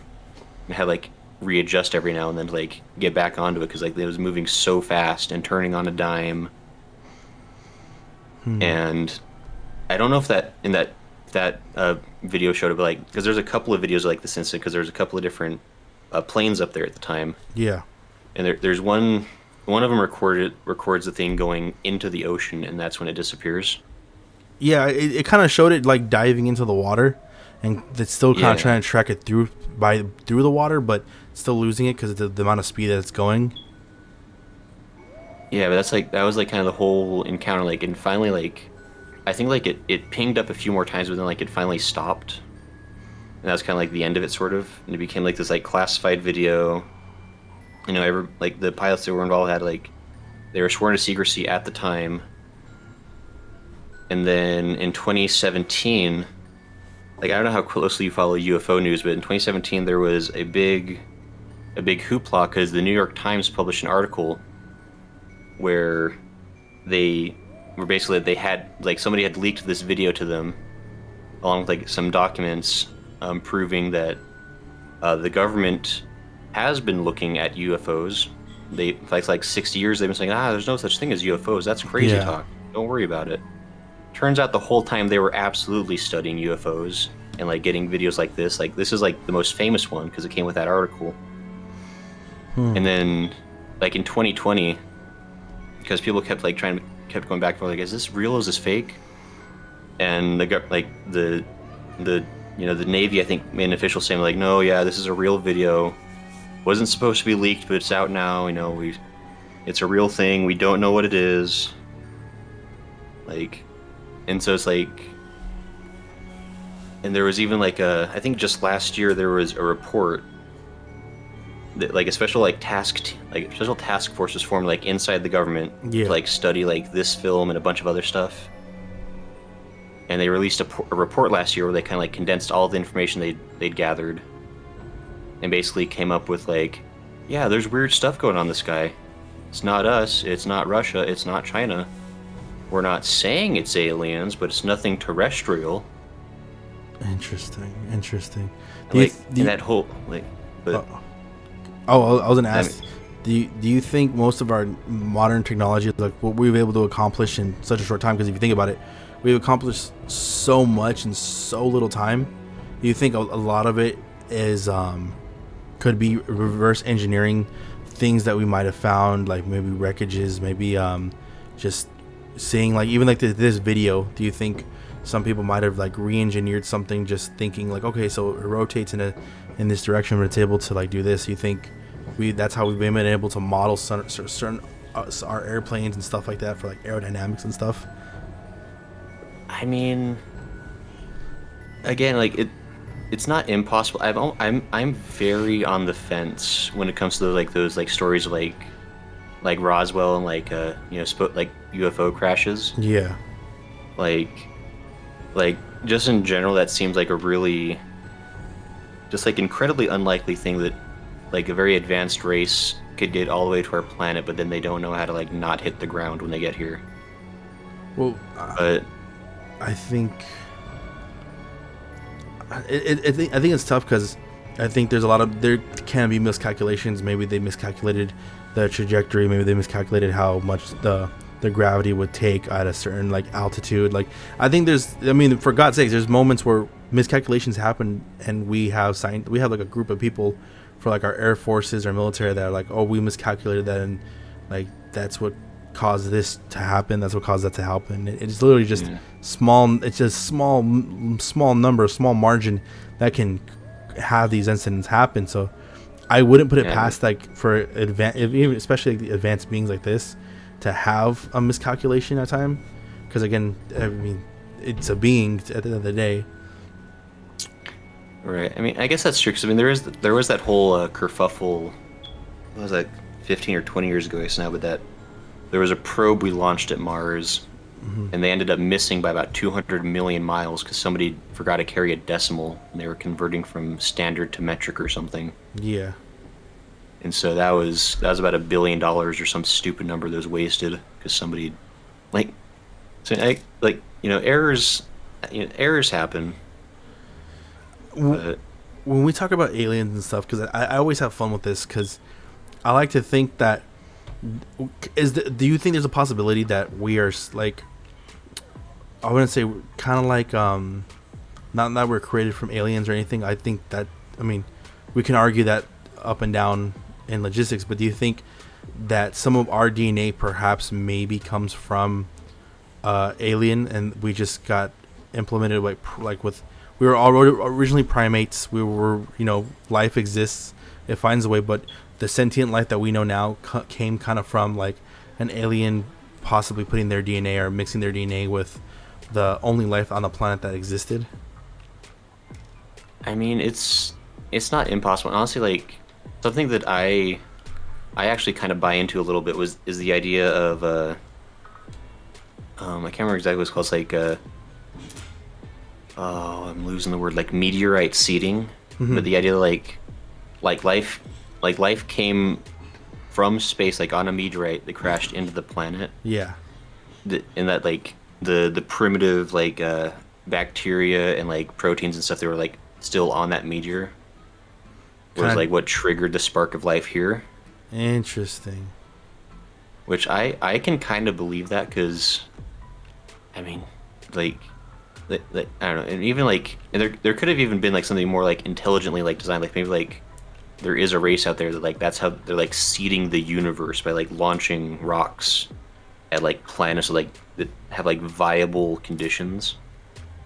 I kind of have you watched like Prometheus and like the Alien franchise and stuff like that? Are you do you have like I've watched some of the Aliens. I never watched Prometheus. It's an interesting idea. There's an interesting philosophy that goes on through the movies where it's like us as humans, we're trying to chase down our creator, and eventually we find our creator, only for our creator to look at us with disgust, as if we're like we weren't what they hoped to be. It's an interesting concept, because what I love about this is they're called the engineers. They're these beings that are like very humanoid looking.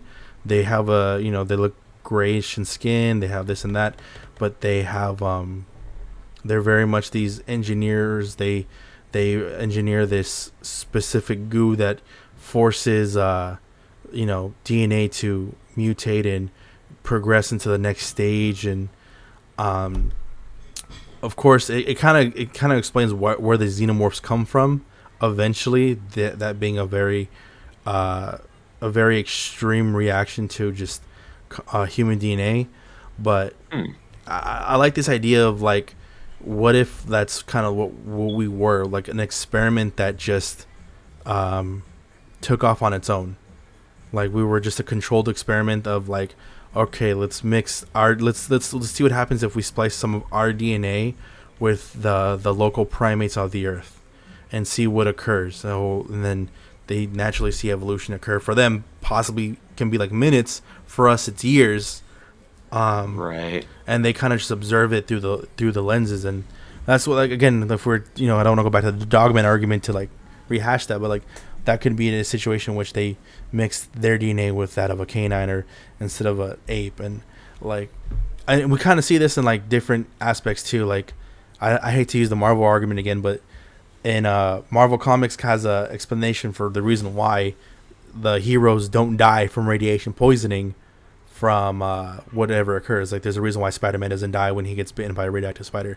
There's a reason why Hulk doesn't literally have cancer from getting hit with a huge gamma bomb, and it's this idea that long ago the Celestials, which are the alien race or godlike race that exists, experimented on early humans, and they made 3 variations. They made they made man, which would have the potential to evolve and mutate, which, given the X gene, which if triggered naturally is reason why there's mutants.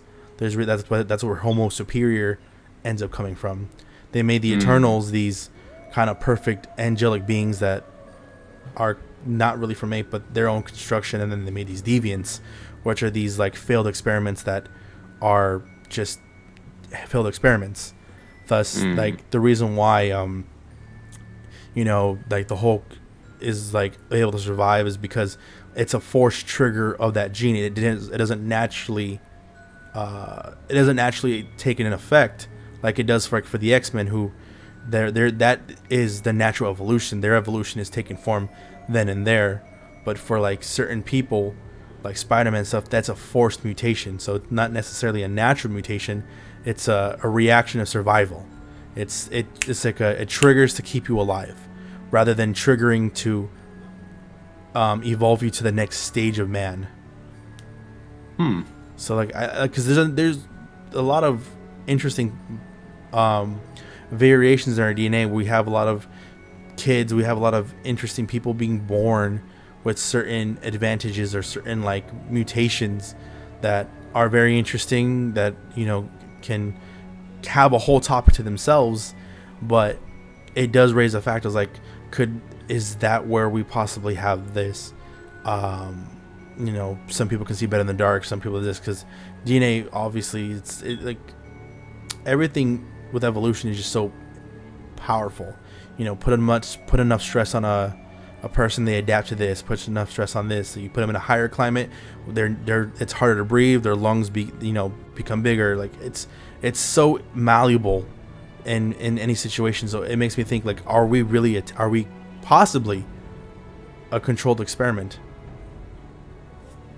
I mean, yeah, it's totally feasible. And I mean, if you really want to get into the nitty gritty, like looking at like Men in Black kind of style, where like we're very insignificant in the universe in a sense. Also, how are you doing, Tamsin? Thank you for joining in and hearing our spiels. Yeah, we're solving the creation of life right now. We've almost got it figured out, I think. I think we're close. I think we're close. We're on the nose somewhere.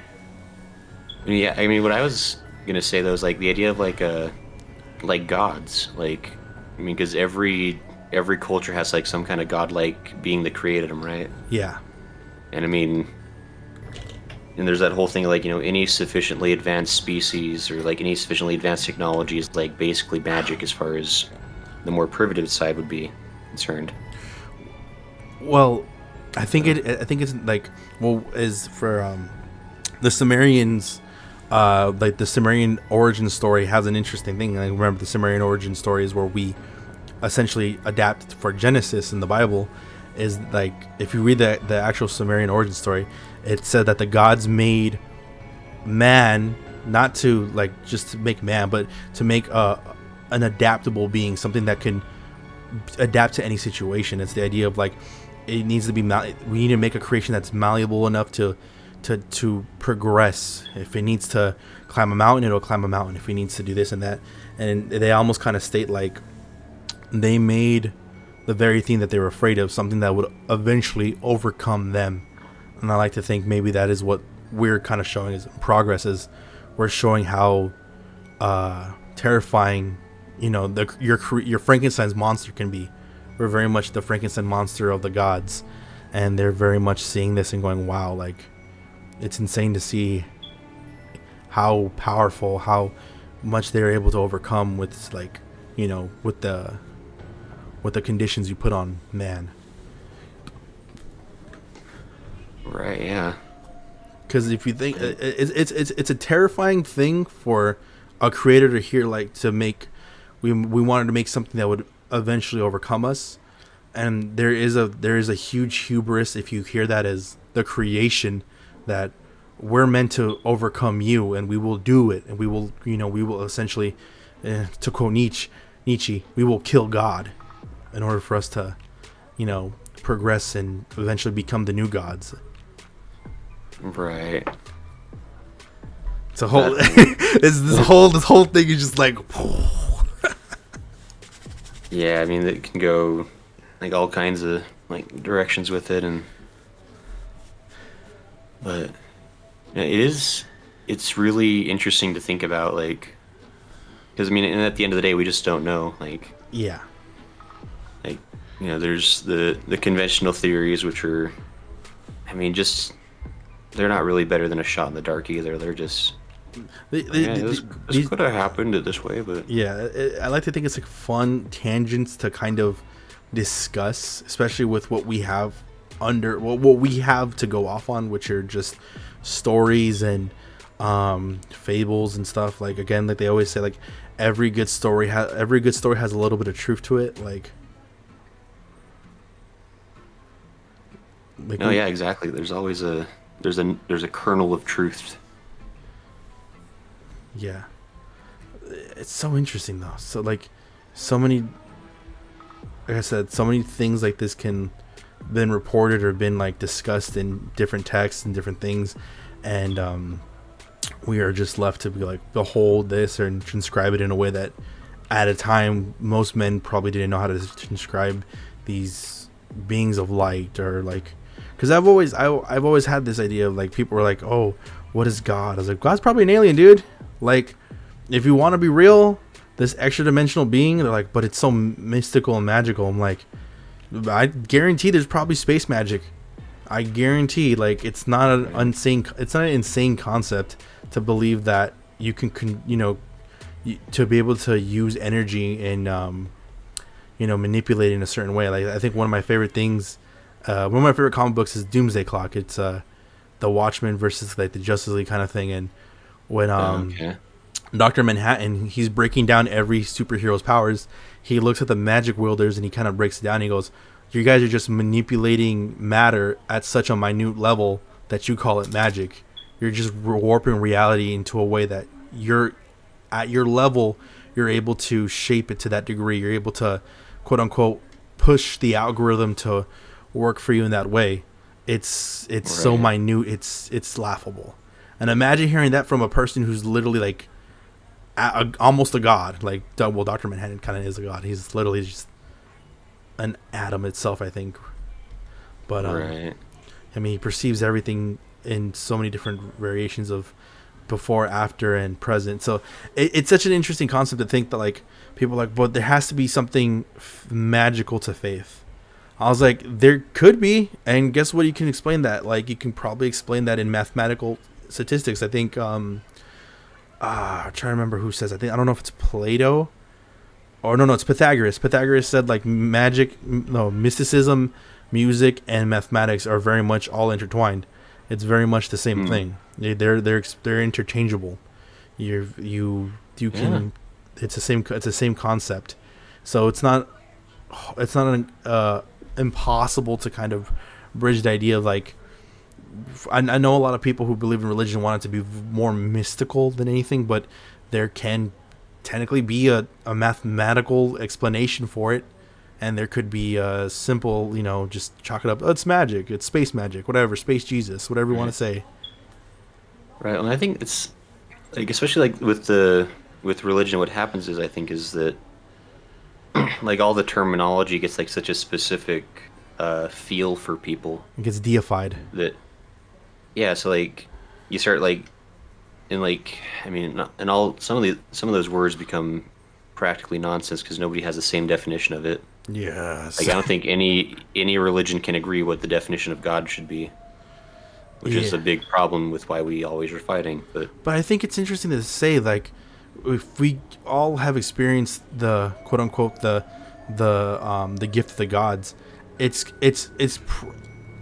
goes to show that the message that these beings have instilled onto us is essentially the same thing as just prosper, work together, and survive. And I think that there's a little bit of grace you can take from that. Is like, we really aren't meant to truly destroy each other.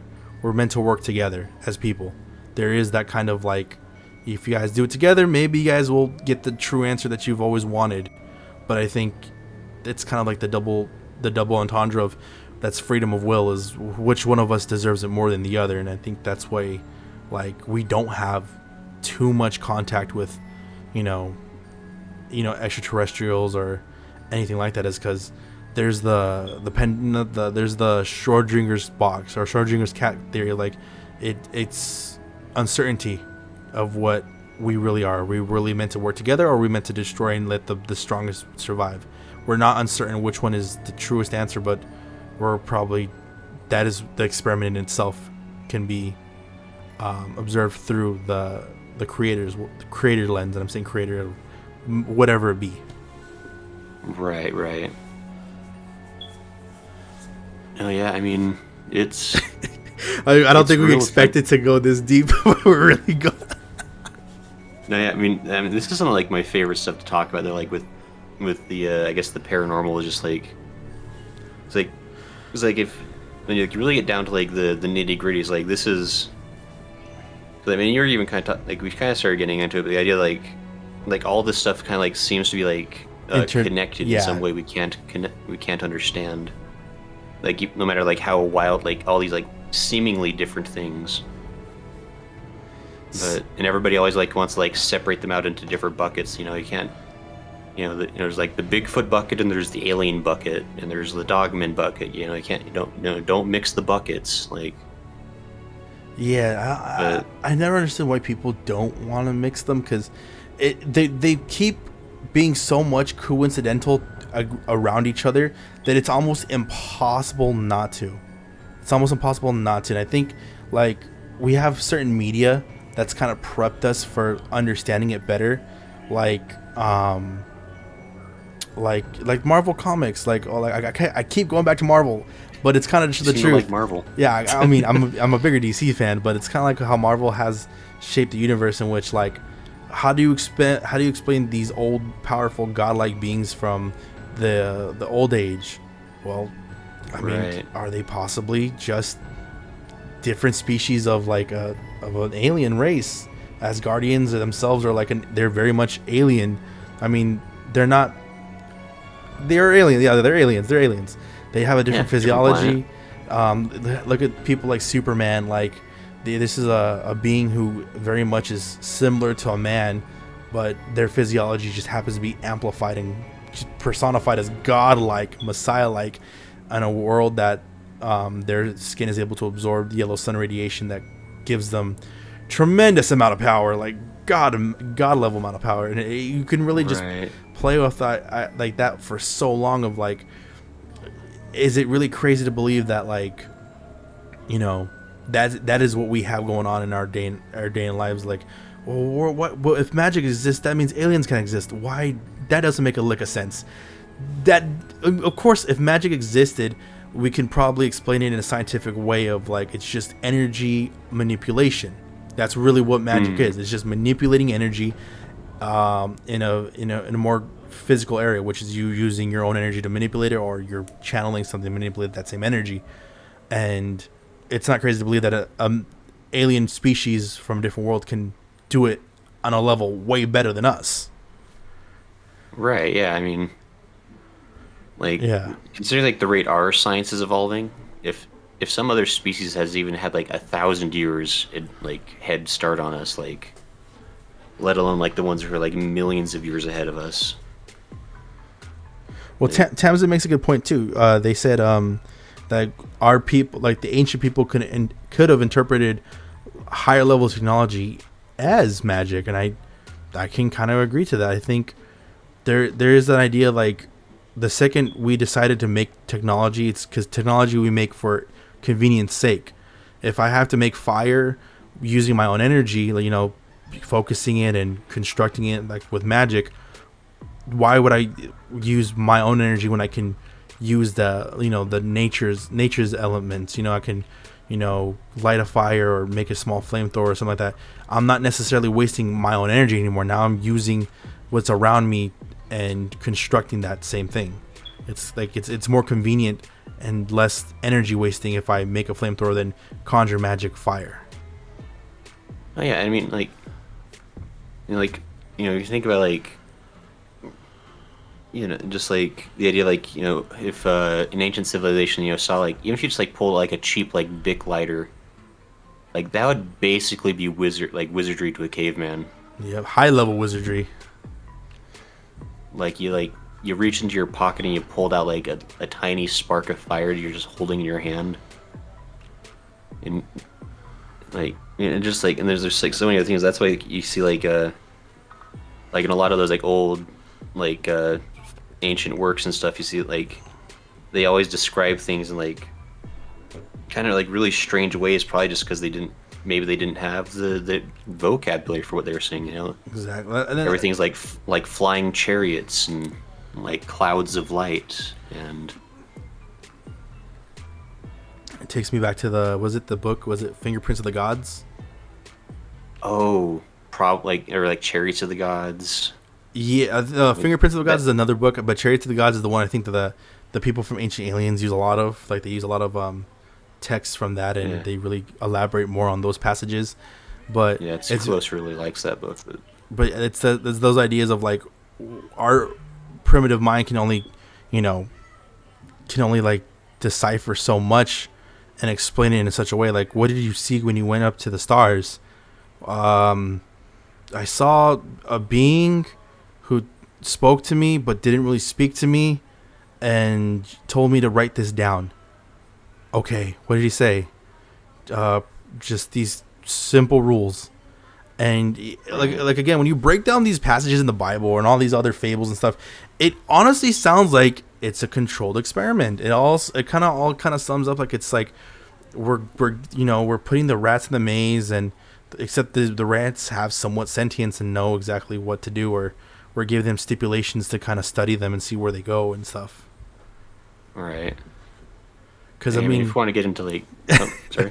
No, because I was saying like because you read all these passages, walk around the kingdom 7 times and something amazing will happen. It's just like a lot of this kind of sounds like, okay, blindly follow, and we're gonna see how they react to this situation. We're gonna see how they react to this environment. It all, like I said, it all kind of sounds like a controlled experiment to me. No, yeah, I mean, I'm very strongly on board with the what's it? Now my brain is failing me. But like, I guess like the Matrix idea, like the idea like this is like the whole world, that like everything we know is like actually like a simulation, which honestly seems pretty likely to me at this point. Like, then it goes into a deeper conversation, in which is what is real, the cave or the light, like the classic allegory. No? Yeah, the classic Plato allegory is like, is reality real because of what we feel and perceived in it, or is it real because it's actually existing in the light? And I think it's one of those tough things, is like the experiences feel real, but what is reality? Right. Looks like Vermeen makes an interesting point, or at least brings up something interesting. Abductees sometimes talk about how aliens would put them in simulations when they would make moral choices. Again, that sounds like they're trying to understand. Like, I think as beings with freedom of will, that's such an interesting concept to give. I'm gonna say we're a very, very new species of being, and how we go about that is so interesting. I think there's a lot to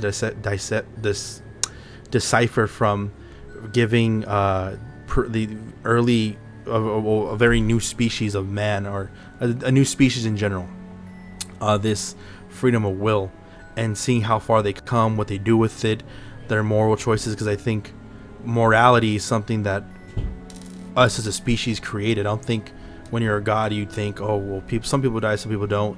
It is what it is. You're very much to say immoral is not to be like a diss, or it's not meant to come off negative, but to see a species make morality, I think it's a very interesting concept. Again, if we're going back to why they're studying us so much, is why this species create morality? What about them decided to make morality? Why is morality such a big thing to them? I think there's a lot of concepts that maybe there's a possibility that we may have came up with high concepts of living and community and social behaviors that these beings have like kind of thought, whoa, like what the hell is this kind of idea? Like, where did all this come from?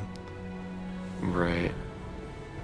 And yeah, I mean, there's alien abduction cases, and like you know, like those encounters that, you know, people will talk about, like, it makes it's really interesting. It's really hard to tell, like exactly what the motivations are, because yeah, it seems like there's some abduction cases make it seem like the aliens really have no understanding of like our sorts of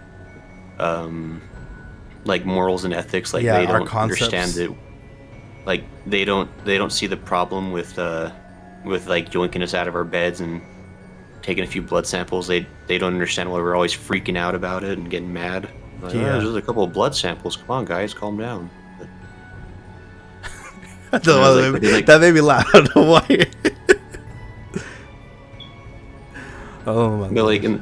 but like, there's like other encounters, like kind of what Vermeen's talking about. Like, there's like the aliens are like putting them like through tests. Like, I've heard like numerous reports of like like children who claim they were abducted to have like telepathy and like ESP type tests. Like, and like, Now, do you think that's something that we naturally adapted to have, like, and we naturally evolved to have these abilities, and that's why they study us? Or do you think they introduced that element into younger test subjects to see how they react? Because I think it's the former, honestly. Like, they are shocked to see these abilities develop in like such a, and like, again, a new species. right? I mean, it's like, I mean, it's so completely impossible to guess like what an alien species like would even be motivated by. Like, who knows if they have like any semblance of the same sorts of like emotions we have. Like it's, yeah, I mean, like, who I see, I mean, yeah, I just don't know. Like, It just opens so many doors. Like, we really just like, we think we're getting close to one door, we open it up, and it's part of like a locker room to a wide variety of other things. right, yeah, it's like, and there's so much, like, I mean, once you get to like the alien abductions, like, it's such a wild card of the paranormal, because like the consistency in reports and encounters is like there's like so much more variety in what people claim and what people report. Like, it's not like with like dogman encounters where like 99% of dogman encounters have like the same kind of like setup to them. Yeah. There's like a very like consistent like story like map. Like, abductions are so all over the place. Like I don't know, that like you hear like some that are like kind of similar, but for the most part, like every report that like at least like, all the ones I've gone into like are so different from each other. Yeah. It's just it's like hard. It's impossible to know what is going on there. I think Tamsin brings up an interesting thing. They said, "I don't know how I feel about our reality being an experiment. If you look through history, the human animal is such a simple species. It'd be tough for me to believe that we are so different and special. I mean, if you have a tech or power magic in here to run the experiment, why would you wait for so long? Like, I can't imagine them. Like, I think when they say about like cavemen is like studying from cavemen, like, why would they want to study us from cavemen to now, or just why would they want to like just like what makes us so special in general? I think it's social dynamics. It's like, it's why we study animals. Why do we study wolves, dolphins, stuff like that? We study to see how they relate to us, in a sense. I think that can be kind of explained why these creators or these extraterrestrials or these interdimensional beings would study us, is to see how closely related to us they are. Like, how do we see ourselves in them? It's kind of the reason why, like, when we study animals, we're like, oh, they have behaviors like humans. Like, it's the reason why we you know, why do we like dolphins? Or like, oh, dolphins are some of the only mammals that, you know, have intercourse for fun instead of just biological breeding. Like, we always kind of like take all these studies and like these like behavior traits, and we kind of attributed them to humans. I think it wouldn't be too insane to believe that these kind of extraterrestrials would study us as men and want to attribute what we do to them, and try to find some resemblance and finds some resemblance in themselves in us. You know, the whole classic, you know, God made us in His image. It's kind of like the idea of like what, how much of us is reflected in that. Right. Yeah, I think, and again, like just attaching like motivations is so hard, but It really actually, is. I do. There's one thing like Tamsin brings up. I do kind of agree with. Like the one thing that does come up in a lot of abduction stories is that the person being abducted will be told that they were specifically chosen, like they were chosen to be abducted because of something about them that was special and unique. And there's this thing of this, and these are the abduction cases I tend to believe slightly less in. Like a messiah kind of figure, like the possibility. Yeah, these people will get like this. They have like this enormous like god complex about them, where like, oh man, they're my favorite. I mean, this is one of the ridiculous ones. My favorite abduction story of all time is this guy in Japan who claims that he has been saving the world for the past 20 years. Oh my lord! Basically claiming to be like Ultraman, like in his sleep. What? Oh, protecting the Earth from like alien invasions. He claims to have like many very cool spaceships that the aliens have given him that he keeps like underneath Mount Fuji or something. Oh my lord! And like, of course, like the reporters are like, well, can you show us these spaceships? Like, oh well, no, you can't see them in your reality. They're only like for my eye, like only my eyes can see them because they're special. I'm like, Jesus Christ! It's like, and there's definitely like that camp of abduction stories where like you're kind of like, all right, like that's why like anytime like somebody says like they were abducted because they were special or because they were like they have like some special purpose, like I'm always like a little leery of, because it's like, well, like I you're really gonna say like I had like the 7 billion people here that like. I wanna ask you something. I'm gonna ask you something like let's play around with this idea. Do you think Jesus, the Jesus that we're told in society, is perhaps a hybrid in the sense of like not just DNA splicing, but like the whole idea of immaculate misconception that God gave a virgin, you know, a baby? Do you think there's like an idea like that somehow like this was just a experiment to see how like a being of two worlds, a being of, you know, like a bridge of two worlds kind of comes in a society, and how they kind of welcome or how they integrate that person to society? Right, like so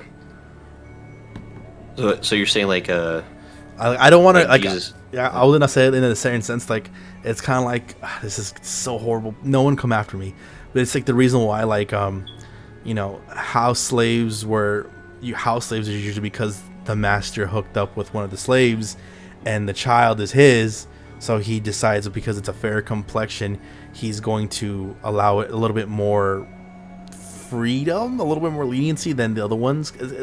I really don't want to use that as a you know, a comparison, but do you think it's kind of like that, where in a sense like these extraterrestrials wanted to see how, you know, they kind of make these hybrid like people, kind of like Jesus, kind of like these other beings who are morally ambiguous, kind of not so much to humanity but not so much to the creators, kind of like in the middle, and they allow them to kind of exist between the two worlds, to be like a kind of like a conduit, a bridge, a mediator.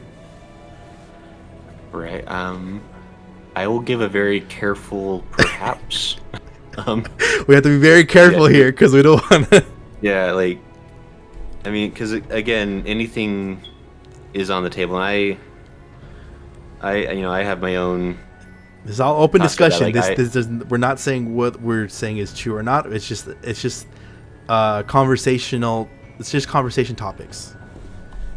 No, yeah, and it's interesting. Like I'm gonna kind of be a little bit on my tippy toes on this one, because I am somewhat religious, so I gotta. Same. I baptized as a Christian. Right. Yeah. Like I'm Christian as well. So like, and that's like what's this like. So obviously, like I have the biases from, you know, growing up in that particular religion. Yes. And so, and like in all the associated like vocabulary and stuff that comes with it. Yeah, we have to be very not just careful, but it's not compassionate. It's what I'm looking for. Respectful on Yeah. all ends of religion and topics like this. Right.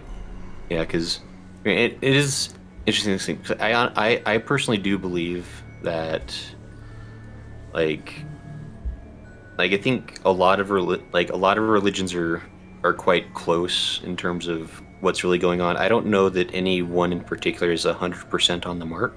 Yeah. So it's like, and so it is interesting, like kind of like, especially like a lot like and like Jesus as well, but like just like any significant like religious figure, like Prophet. you have to wonder, like they must have been like inspired from something, right? Because you have like Muhammad, you have the Buddha, you have all these figures that got these really advanced ideas about how humans should be treating each other. Yeah. Like, and it seems like they kind of pulled them out of thin air, and you have to wonder, like, well, how did like, and they always have like fairly like these major historical figures like have like very similar things that they like the they conclusions teach when you get to the their conclusions are very much similar, like a little too similar to be like spread across, like from the Middle East, from like East Asia, from like different origins of the world. It's almost like each conclusion is a little too similar.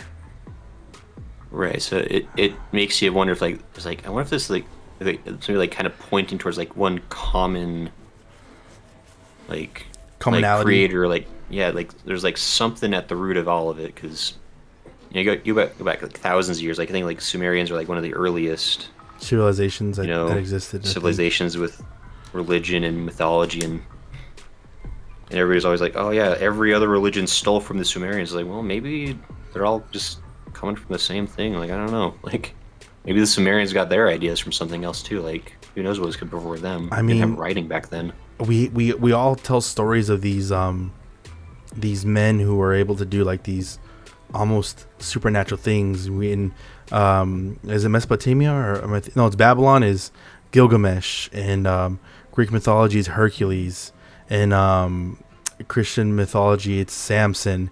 Like we talk about these beings of like these men who are gifted by the gods these incredible powers, or they're demigods, or Maui from like Polynesian culture, like these beings that are given a certain item or a certain ability to essentially ascend mortal and become this demigod, this in between, in a sense.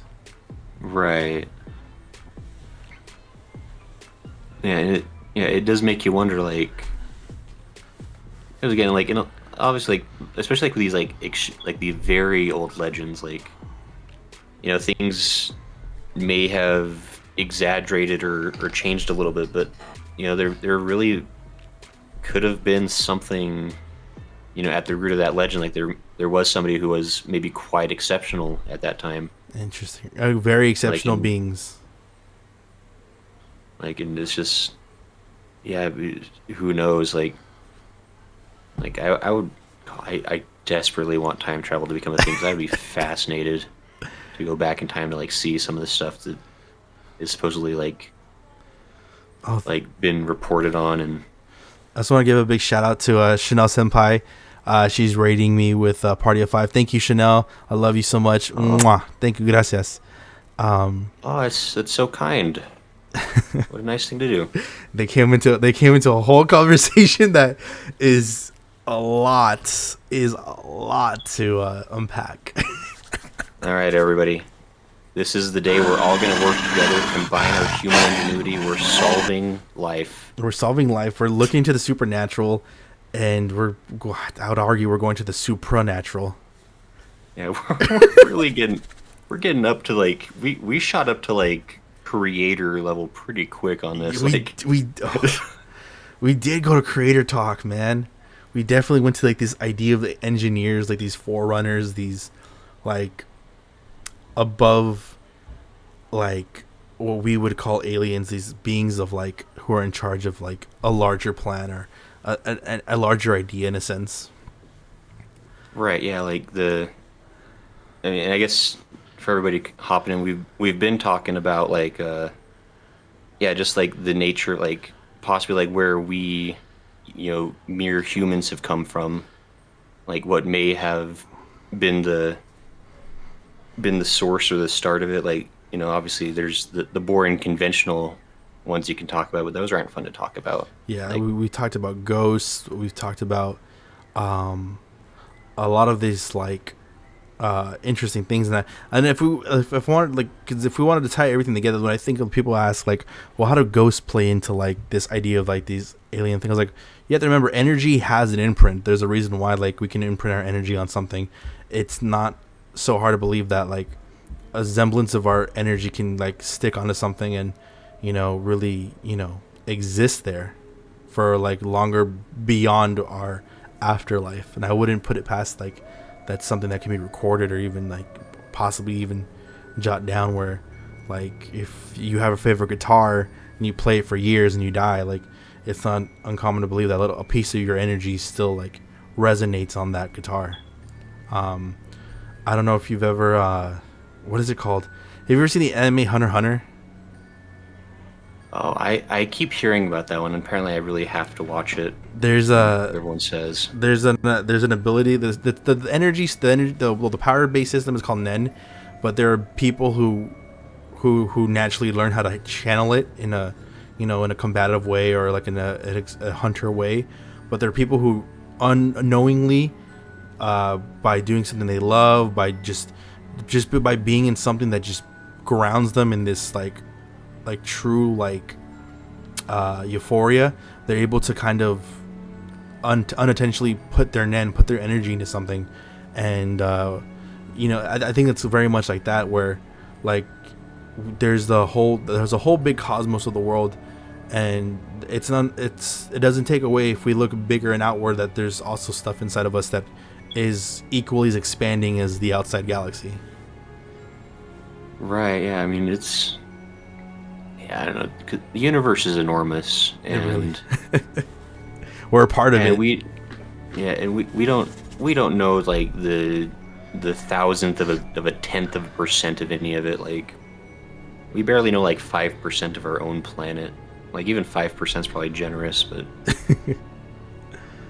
Oh man, you can't tell me that these kind of talks don't just like you just kind of you can like go off and riff off and really just like feed on them again and again and again. Like, that's why I love conversations like this, because it's all just conversation topics. No one needs to be right or wrong, but it does offer this food for thought. oh, yeah, it's really good. Like, I consider it like because everybody talks about like the importance of like physical exercise.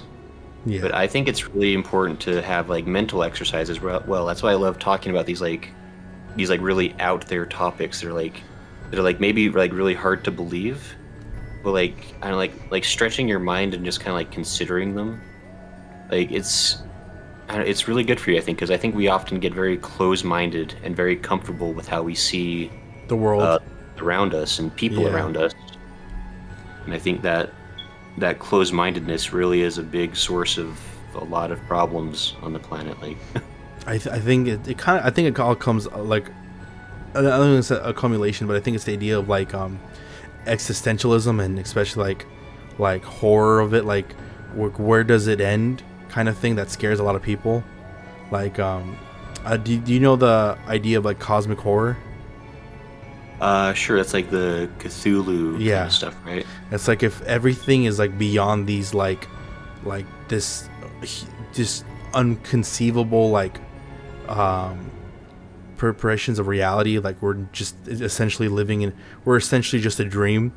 Like, it's such a terrifying concept that like a lot of people would freak out, while for others there is some comfort in knowing that does it really matter, or like, oh, if it matters enough for me to make it matter, then fuck it, I'll make it matter.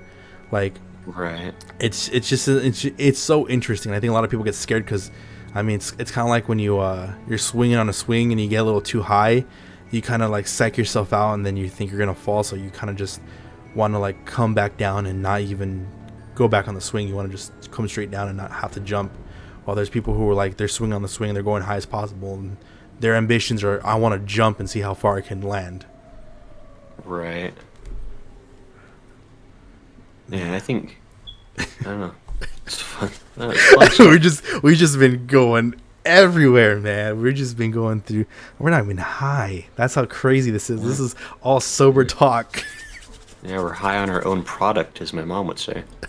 But oh my lord.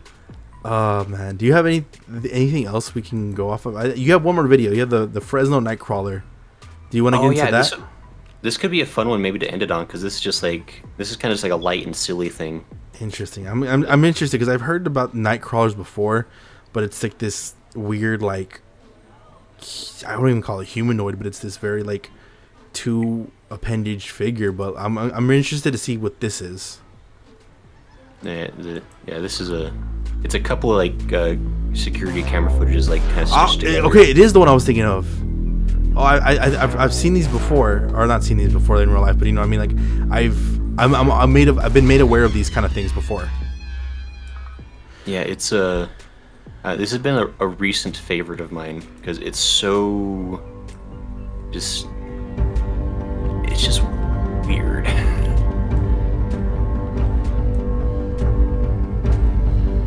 Interesting. Yeah, it looks like a sheet, right? Like a walking sheet.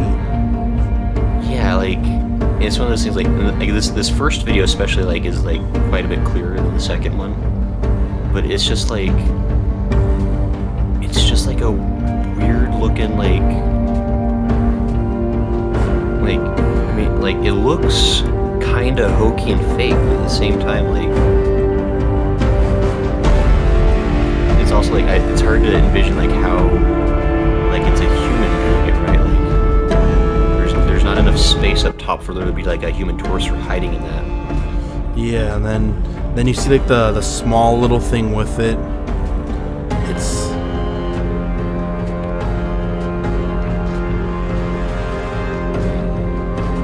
yeah, I mean this one's so grainy that I think you can only tell there's something there because the first one kind of gives you the idea. yeah. But,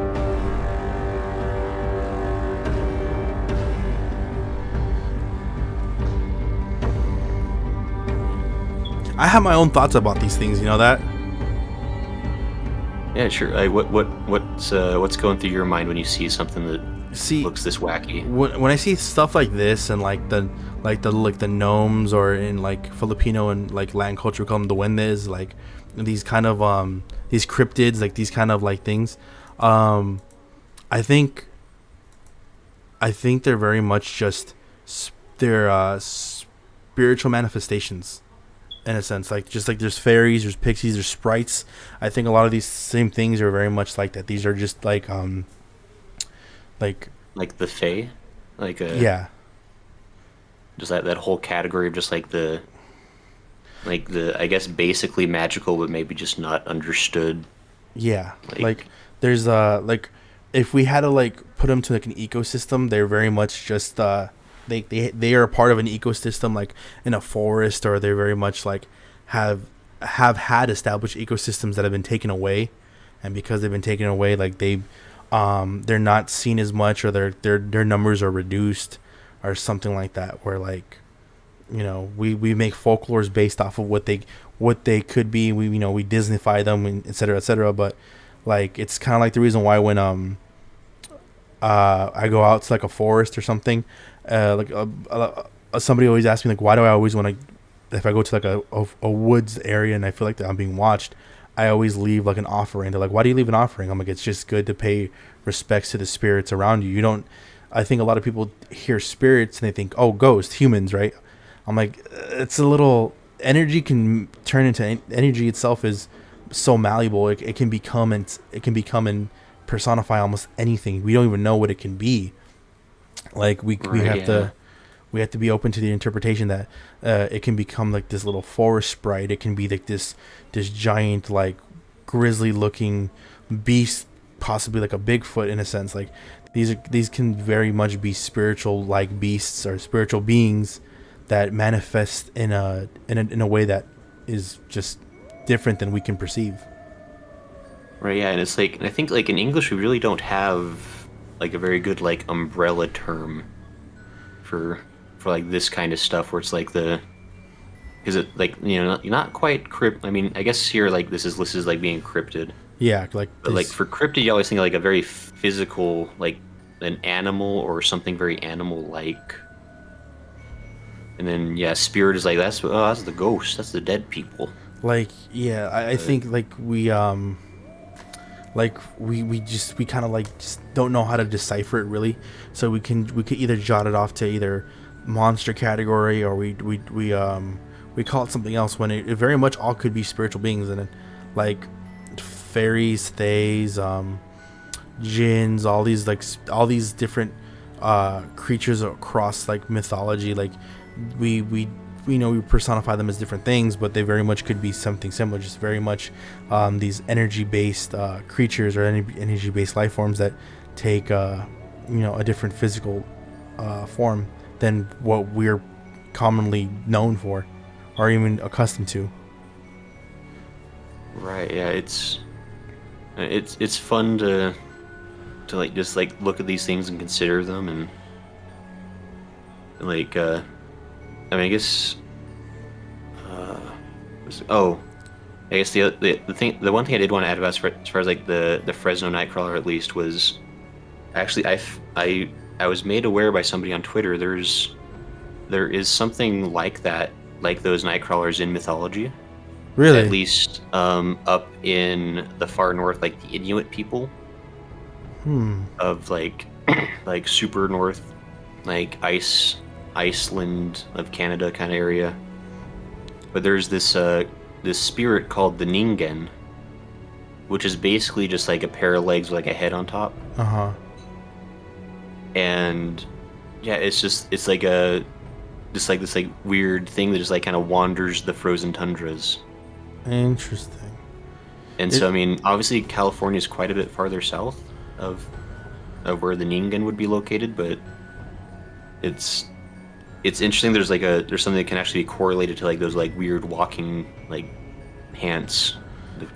Well, I think there is like, because I remember watching something like related to this, and they kind of established like Native Americans have often seen these creatures before, and they've carved like what they look like, and they've carved them to be like these kind of like just these walking hands, and like they are like they call them like the stick people, like they're very much looking like sticks. And I think it's interesting how a primitive mind just goes, oh, that's natural, and then us as as we develop and we feature and we are basically, our reality is what we can see, and what we don't see doesn't exist in a sense, and for us most of the time.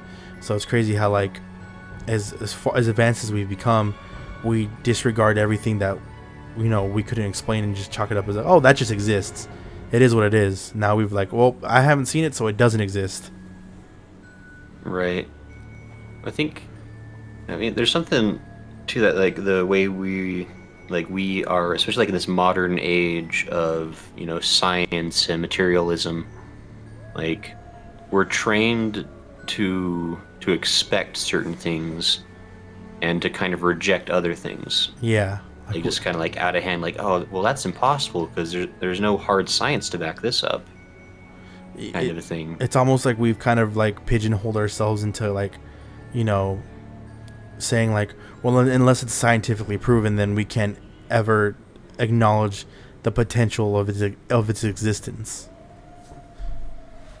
Right. Yeah. It's a really kind of unfortunate mindset that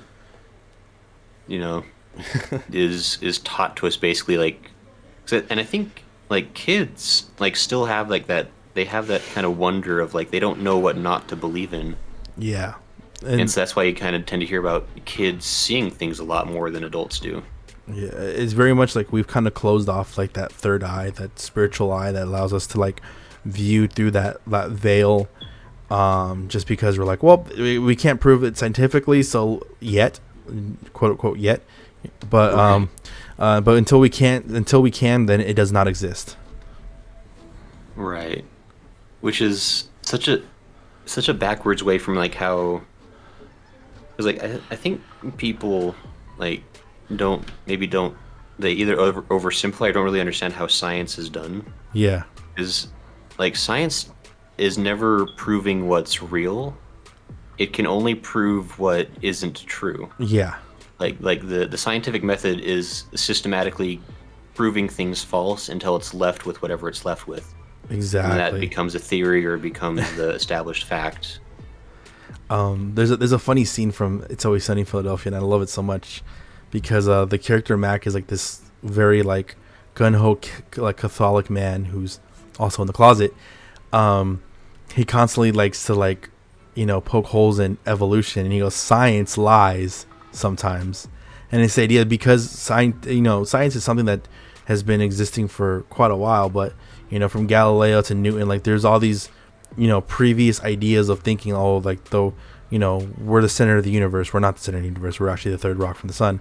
And like there's a lot of these things that like have been, you know, we've thought prior, only to eventually be told, no, this is how it really goes down. And it's one of those things where like science, again, we're still proving new things. We're still learning new things. We're still, you know, we're going in new directions. It won't be crazy. And I'm just going to throw an arbitrary number, like 500 years from now, that, you know, someone's able to explain how, you know, magic was done in the past, or how ghosts exist, or how like spiritual creatures exist, because they're like this manifestation of pure energy that just takes a form, a physical form, and exists in our world, or something like that. Like I'm just, again, just throwing something crazy out there, but I wouldn't be surprised if like years from now that's able to be proved through science, and now people are like, oh, we've always believed in magical creatures. Magical creatures have always existed because they're scientifically proven, or some shit like that. Right, and there's like, even like with the more mundane stuff, like, you know, we can look at like gravity, like, you know, we like everything that we have right now with like as far as like we can study, like gravity is a thing, right? Yep. But we still don't really know how that's working. Like, we have an idea. We've whittled it down to like what it probably is, and like all the math is pointing to what it probably is. Yeah. But maybe like 200 years from now, they're gonna be like, those stupid idiots in the 21st century, they thought gravity was real. Bunch of cavemen. They thought the Earth was round. It's not round. It's hollow. Yeah. Oh my Lord. But this is, you know what, Alan, my friend, I love these talks. These are like these are the conversations I think more people need to have in settings where like there's no judgment. Everyone can just kind of like riff off and kind of like, you know, okay, I like that idea, or that is somewhat digestible. Like I think if more people were a little bit more open, a little bit more people were you know, I guess, yeah, just more open and less judgmental. I think these are such fun conversations to be had. Are you ready to wrap up? You got anything else you want to touch on? No, I mean, this has been super fun. Like, thanks for inviting me on for this. Like, this is what I live for. Yeah. I mean, I hope this was at least moderately interesting for anyone listening. Like, I hope it was too. I hope some people, again, a lot of the things we talk about, if they kind of step on, or we don't mean any disrespect if it steps on certain things that you already believe, or certain aspects of religion, or just personal beliefs that y'all have, and it's kind of steps on them. We don't mean to do that. Again, these are just conversational topics. We're just trying to, in a sense, connect. We're trying to connect the dots in any way we believe is possible.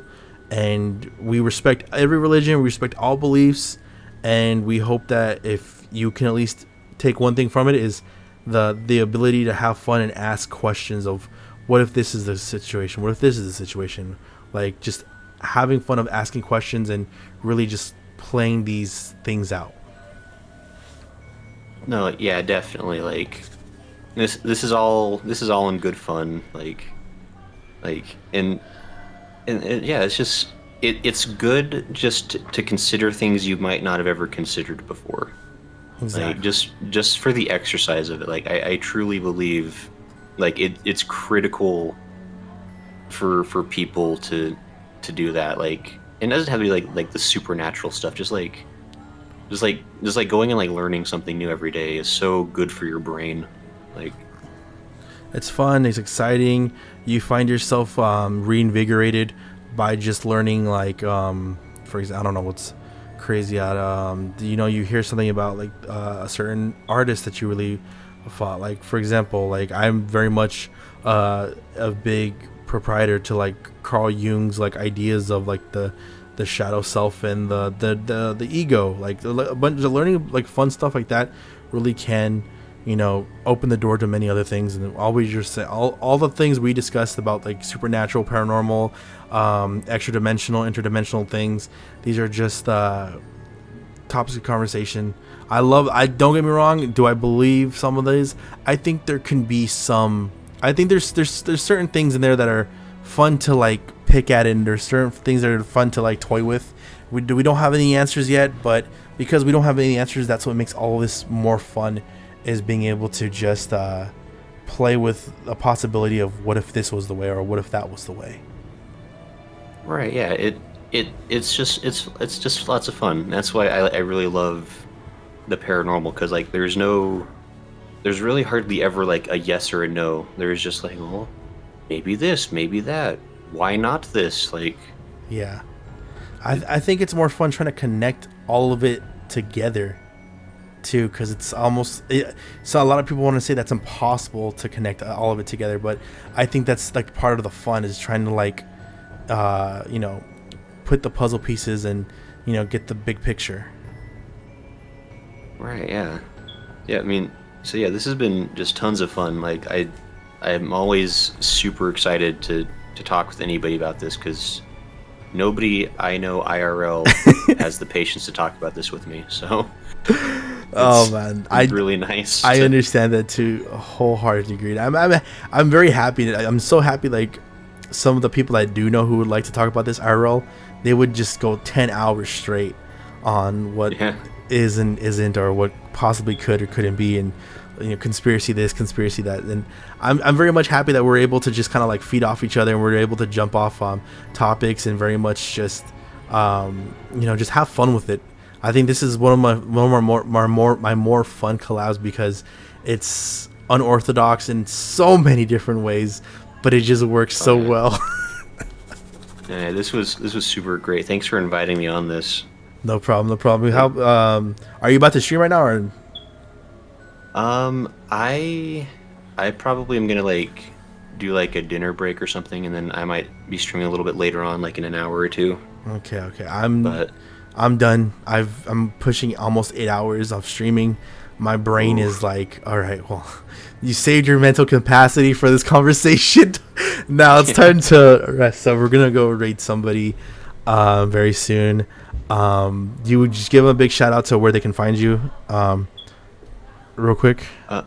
Oh yeah, sure. I am Grayson Allen, paranormal researcher, and I am also on Twitch.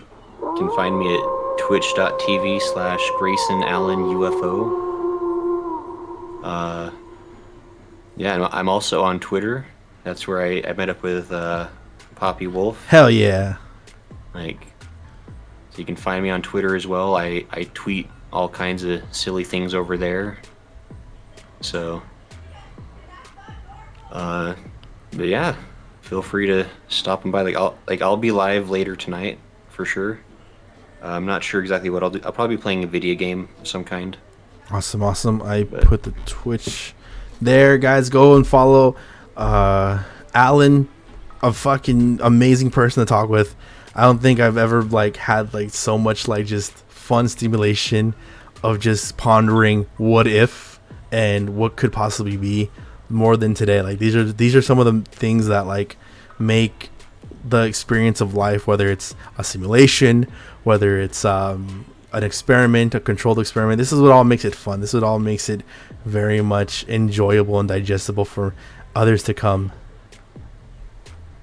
Yeah, this was super fun. So awesome. We are gonna get off now, guys. We're gonna go raid somebody. Everyone have a wonderful day. Stay tuned so we can go support the person we raid next. of course. All right, everybody. Bye-bye. Have a wonderful day. Alan, thank you so much. I hope you have a great time getting food, because I know I'm going to have a great time getting something to eat right now and getting a nap in or something. Jeez. Oh, man. What a trooper. All right, my friend. Have a good day. Yeah, you too. Bye-bye. We'll see everyone later. Bye-bye, guys. Have fun. Oh, shit. Okay, there you go. Guys, okay, so we're going to go raid somebody right now. Who can we raid? How many of us? There's 6 of us here. Let's go raid... I know who to raid. Let's go raid a friend of ours that we have not seen forever. Stay tuned, guys. We're going to raid them right now. I am just about to